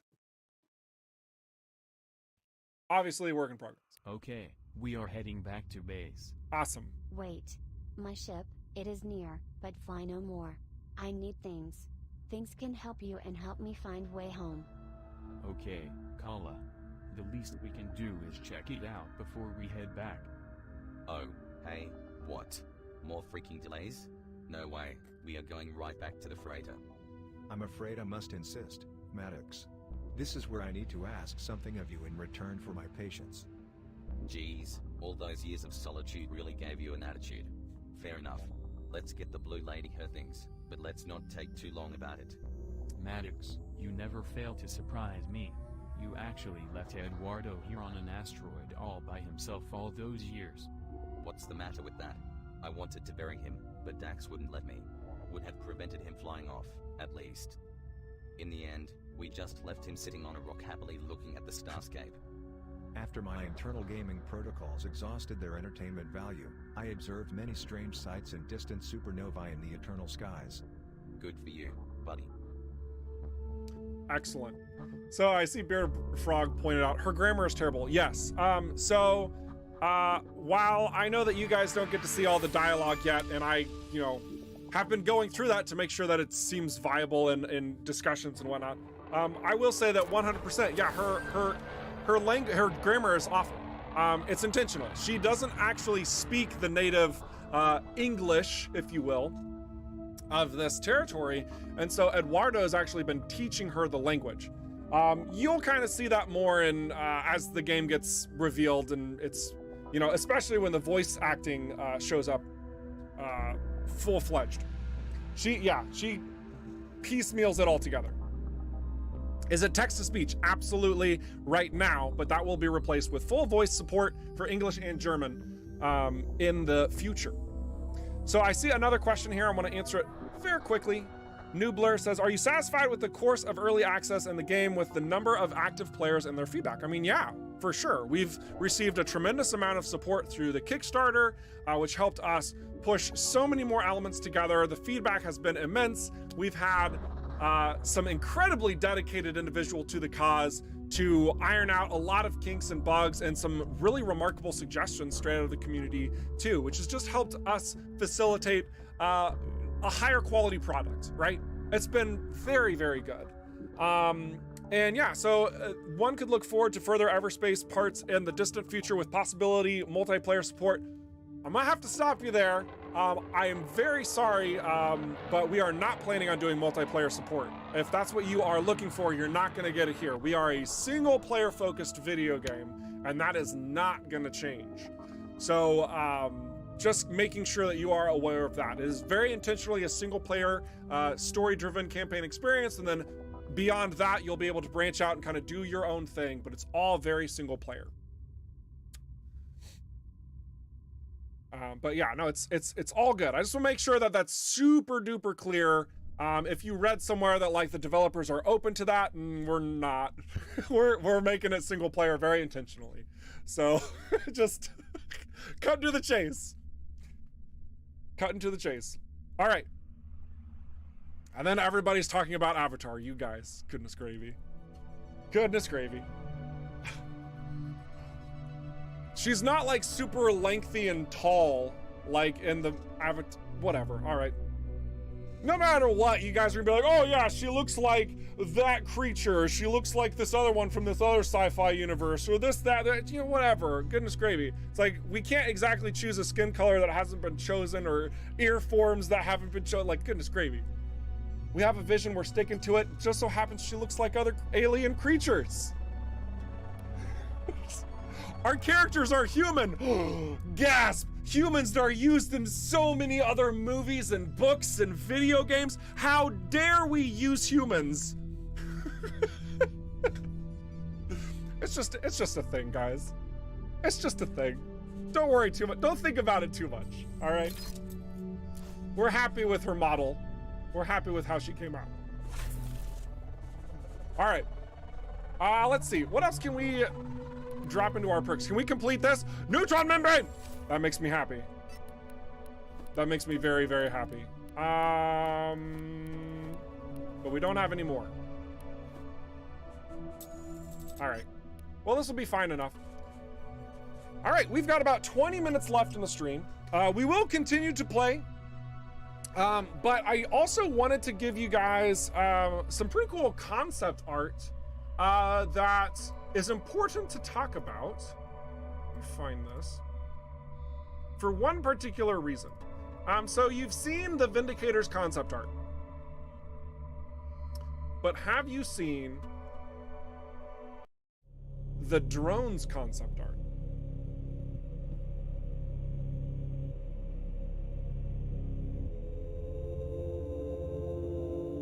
Drones. Drones. Drones. Oh, that line. Oh my gosh. Try to get out of the way. Oh. Oh. We're back. Drones. So we went through a number of runs to try and figure out what drone would look the best to pair with the Vindicator. Because as you guys all know, there's only one type of drone that we are going to implement in the game in its entirety of development, and absolutely won't be making multiple drone types for the Vindicator at all whatsoever, not even once, maybe. And this is what we've been composing. There's some really cool stuff in here. So what you can see is we're using the general color palette of this, you know, white, red, and gray with blue glowy bits, and some sort of like green highlighted locations as well. And we have a number of looks and styles here. And while I know some of you might already be wondering like, oh, can we like customize the way our drones look and like change their colors and all that type of stuff? Like, slow down there, okay? Like, I like where your mind's at, but we also want to make sure that the Vindicator has an equal opportunity of customization like that of the other ships as well.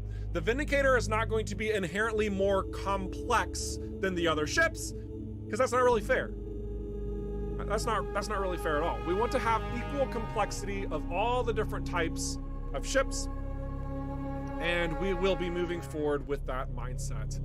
So I just thought it would be a really fun look at some of these, you know, different styles of the exact same drone that are definitely not different drone types. That's on the screen right now. You know? You'll also notice that the drones that are currently in game don't look anything like these.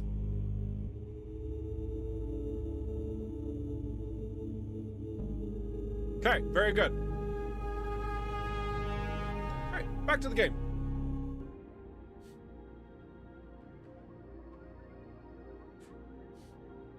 Cool. Good discussion. Let's get rid of the executioner. I don't think we're gonna use that. Oh my gosh, we had two of them? Whatever, I didn't even look at the other one. How dare I? Yeah, this is better. Okay. Get rid of the beam laser. Nope, we prefer structure. Don't really need the damage output. It's worse. It's fine. Don't need damage output. I'd rather have structure. I know there's small values for now, and maybe it's not as important as I'm probably thinking it might be, but we're gonna go ahead and keep structure for now. I do like how this is my highest rated, because having more whole hit points and module damage resistance makes me feel a little bit safer, knowing my drones are gonna be tanking most of it. But if they do break through my drones, I'm still gonna be able to survive. Cool. So, Eduardo, you didn't get bored? That's an exploration and deciphering unit Mark II you're talking to there. Edu-R2. That's where he got his name. Ain't that right, Eduardo? Don't make him like you anymore. The disadvantage of being such an old model, however, means that anyone could just tap into my databases with the applicable tools. I was deemed a risk factor, so Dax and Maddox had no other option but to keep me hidden for safekeeping. It was for his own good. And while we were at it, we had him encrypt 2 biochips for us so we could keep parts of the map hidden and only unlock the map again. So Eduardo really is the key to your big job you've been waiting all this time to do. You got it. So on this planet-side location, you can actually go through and around a bit of these caves as well. And you'll start finding some ancient debris. I think we can go through here? Yeah, okay. Whoop.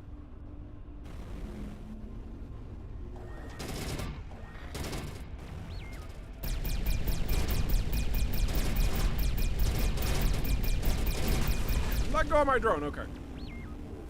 And there's a bit of location, a bit of area, excuse me, I said that weird. There's a bit of area to explore underneath here, but you do have to find your way through the tunnels in order to get there. And take these solar particles and biomass. Maybe that'll be useful later.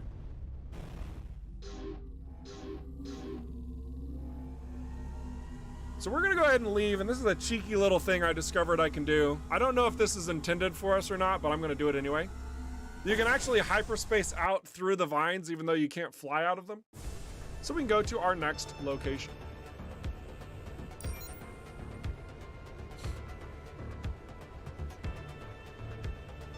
It kind of feels like it makes sense.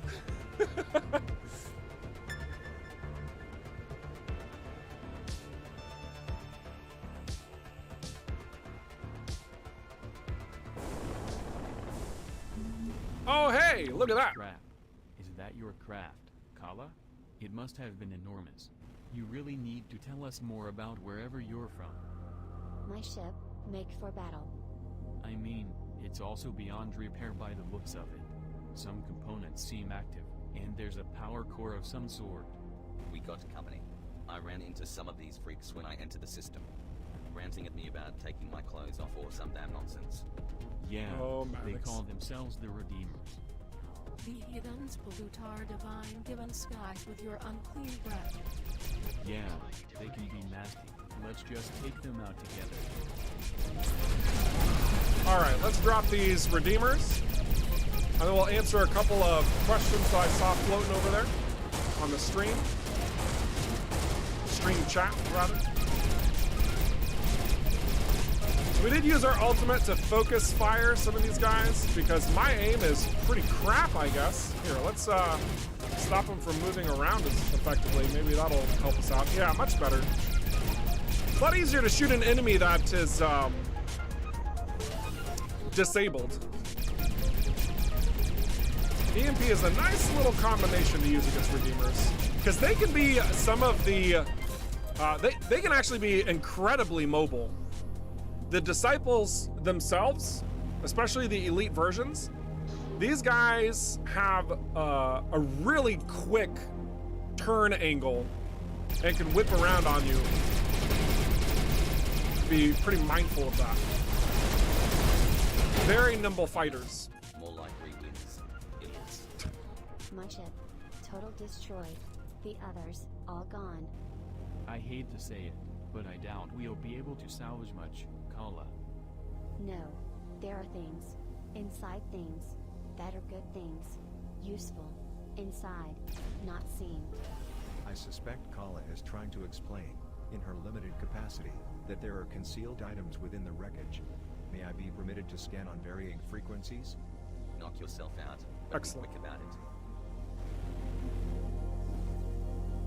Perhaps utilizing the drone will help. What? There's a drone on board. This craft is equipped with drone replication capabilities. Although there is an unlimited supply, the bandwidth only allows us to dispatch one at a time.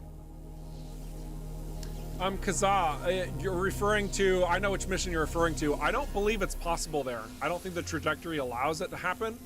Because that was something I tested. If I missed a spot, Kazaa, and you know about a spot that you can actually do that on that particular mission, let me know. But now that you've said that, I'm going to double check it after this stream. But I'm pretty sure we prevented that from happening. Oh man, that's fun. Also, I see, oh, space cultists. Yeah, the Redeemers are, I guess you could call them cultists. That's fine. Their story is a little bit more complicated than that. They can be as nimble as they want, still can't escape my Starforged beam lasers. Oh, I like it. I also like how your username is below average pilot. That's delightful.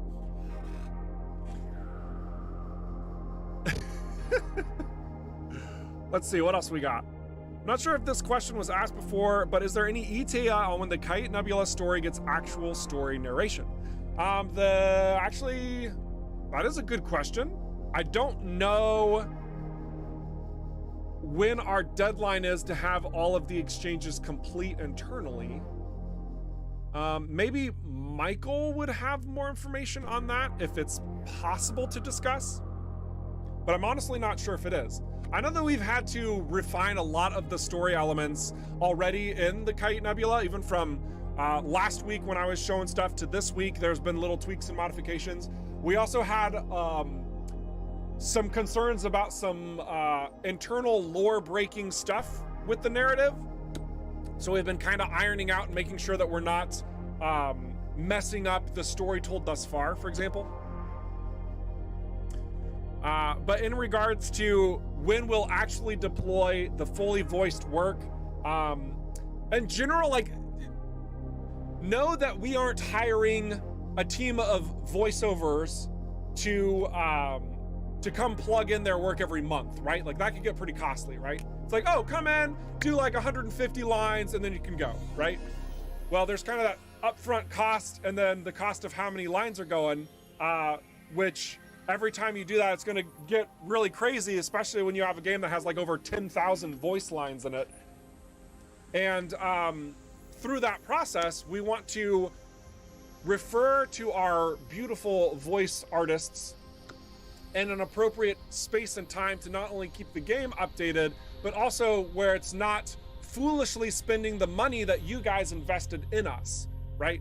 Because if we're just throwing money every month to put voice work in, that's not nearly as effective as composing a lot of material, refining what that material looks like, specifically the voice lines, and then hiring the group to come in, do all the voice work, and then plug that in. So it could still be a little bit of time before we see more voice work actually added in.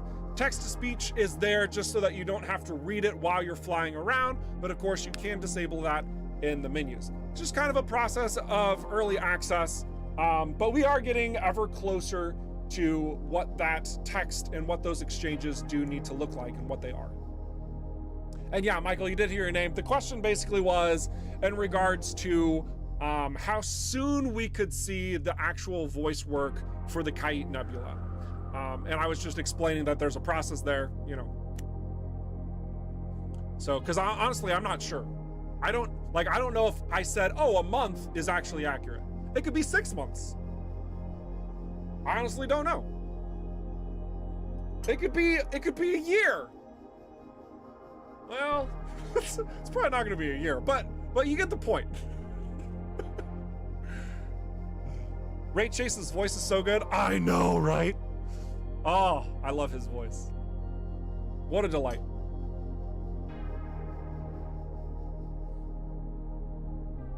Oh, and Igmar also has a statement to say in regards for our own self-development. Self-development?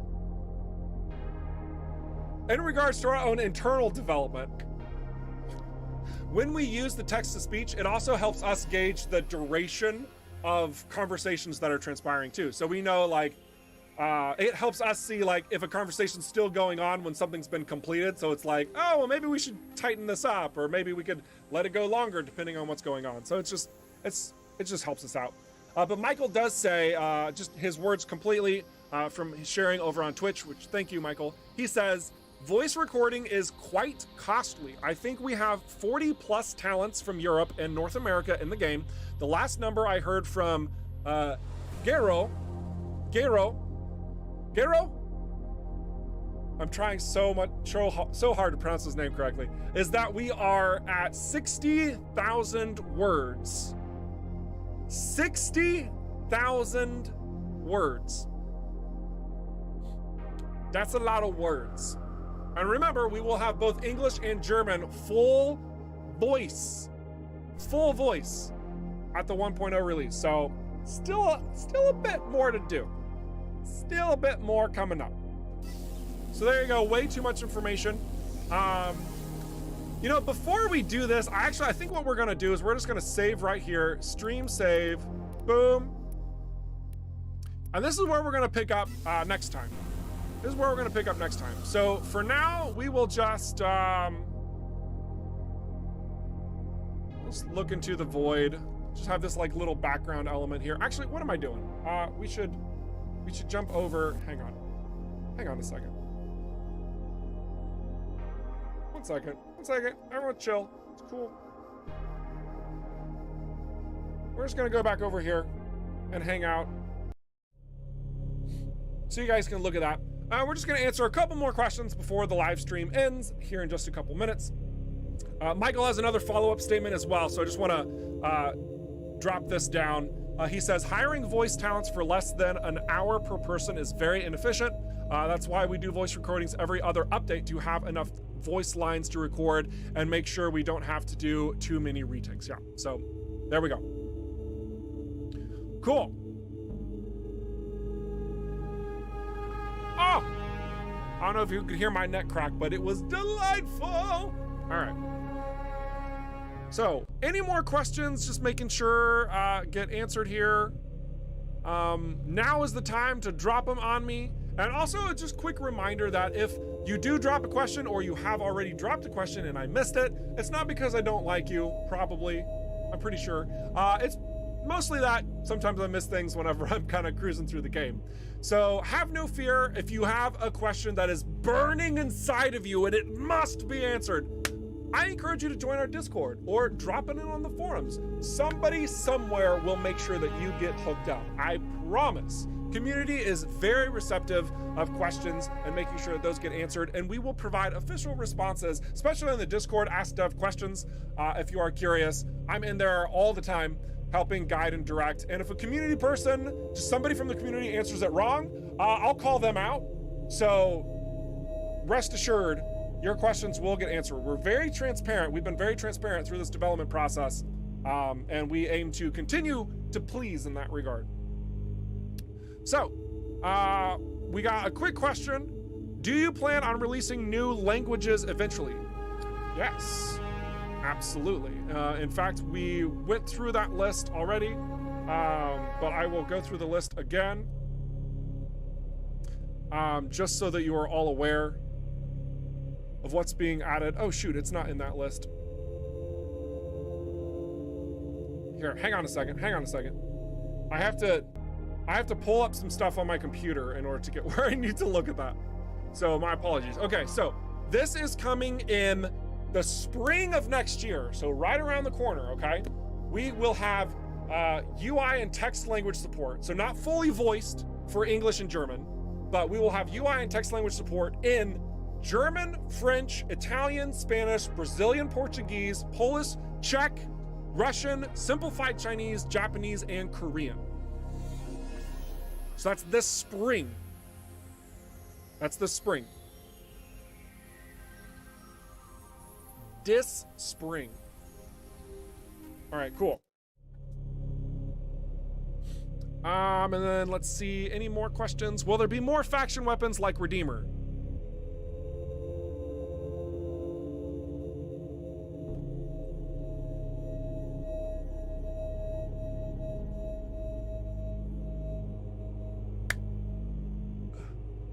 This smile should tell you everything you need to know.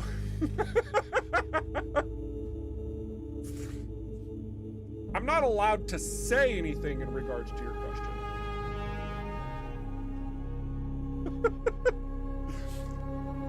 I will also say this. We're not gonna just put one set item for the Bloodstar into the game and that's it.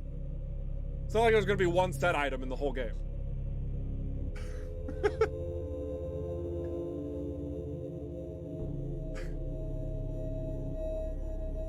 Let's see, a couple more tweaks things. Time is technically up, but it's fine. Community contest for a small voiceover part in the game. I would have to defer to Michael, because I mean, that's... So Bearded Frog, let me answer this a little bit more directly and completely. Within our Kickstarter components, we have to honor, and we will, all of the creative backings that those individuals have put good money forward in, right?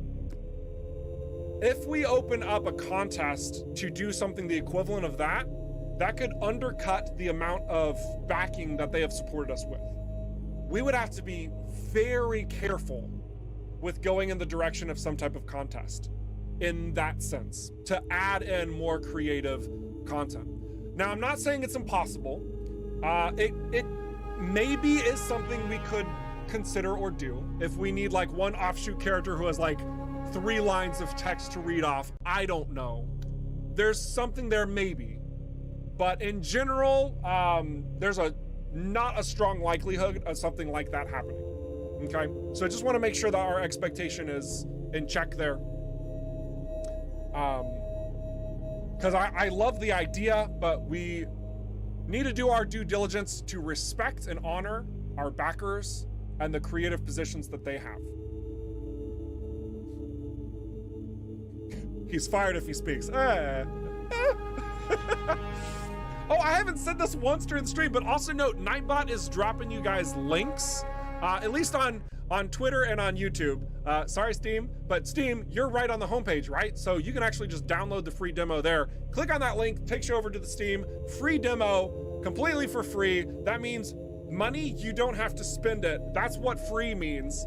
And yeah, you can try the game up to level 5, fly around Cedo, see if the game's right for you, or if it's not.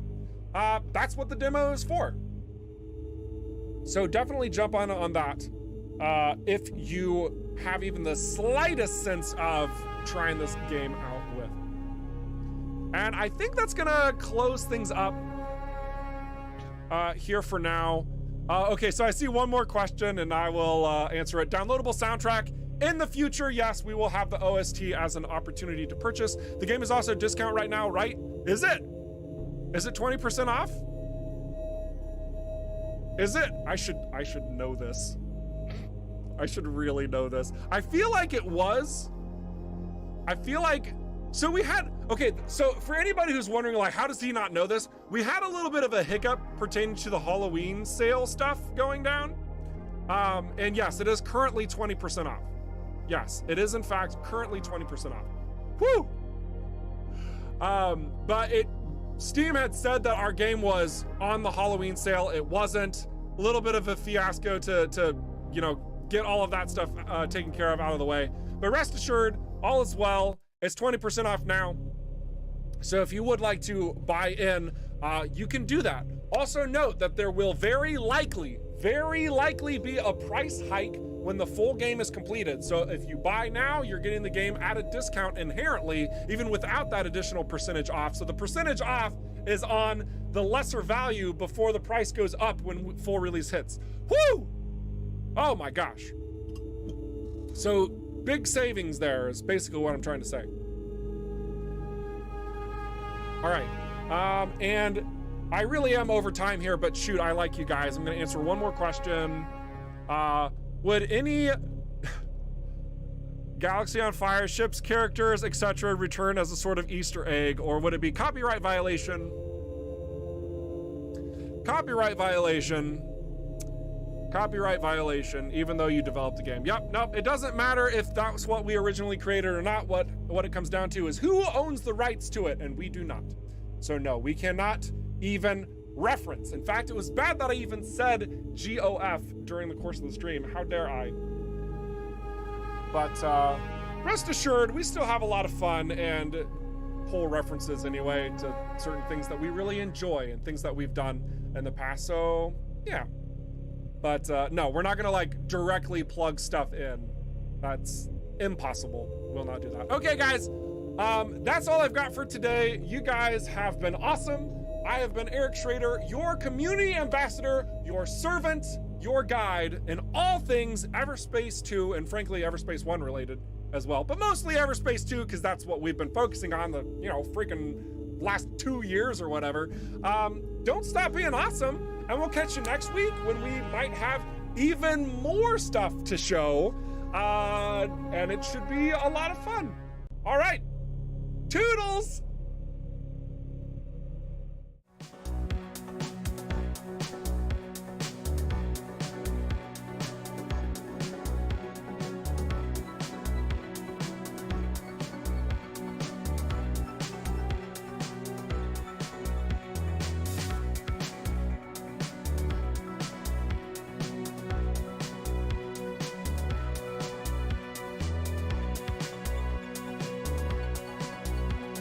For all those still hanging out and you just didn't get enough Everspace 2 and you're like, I need more!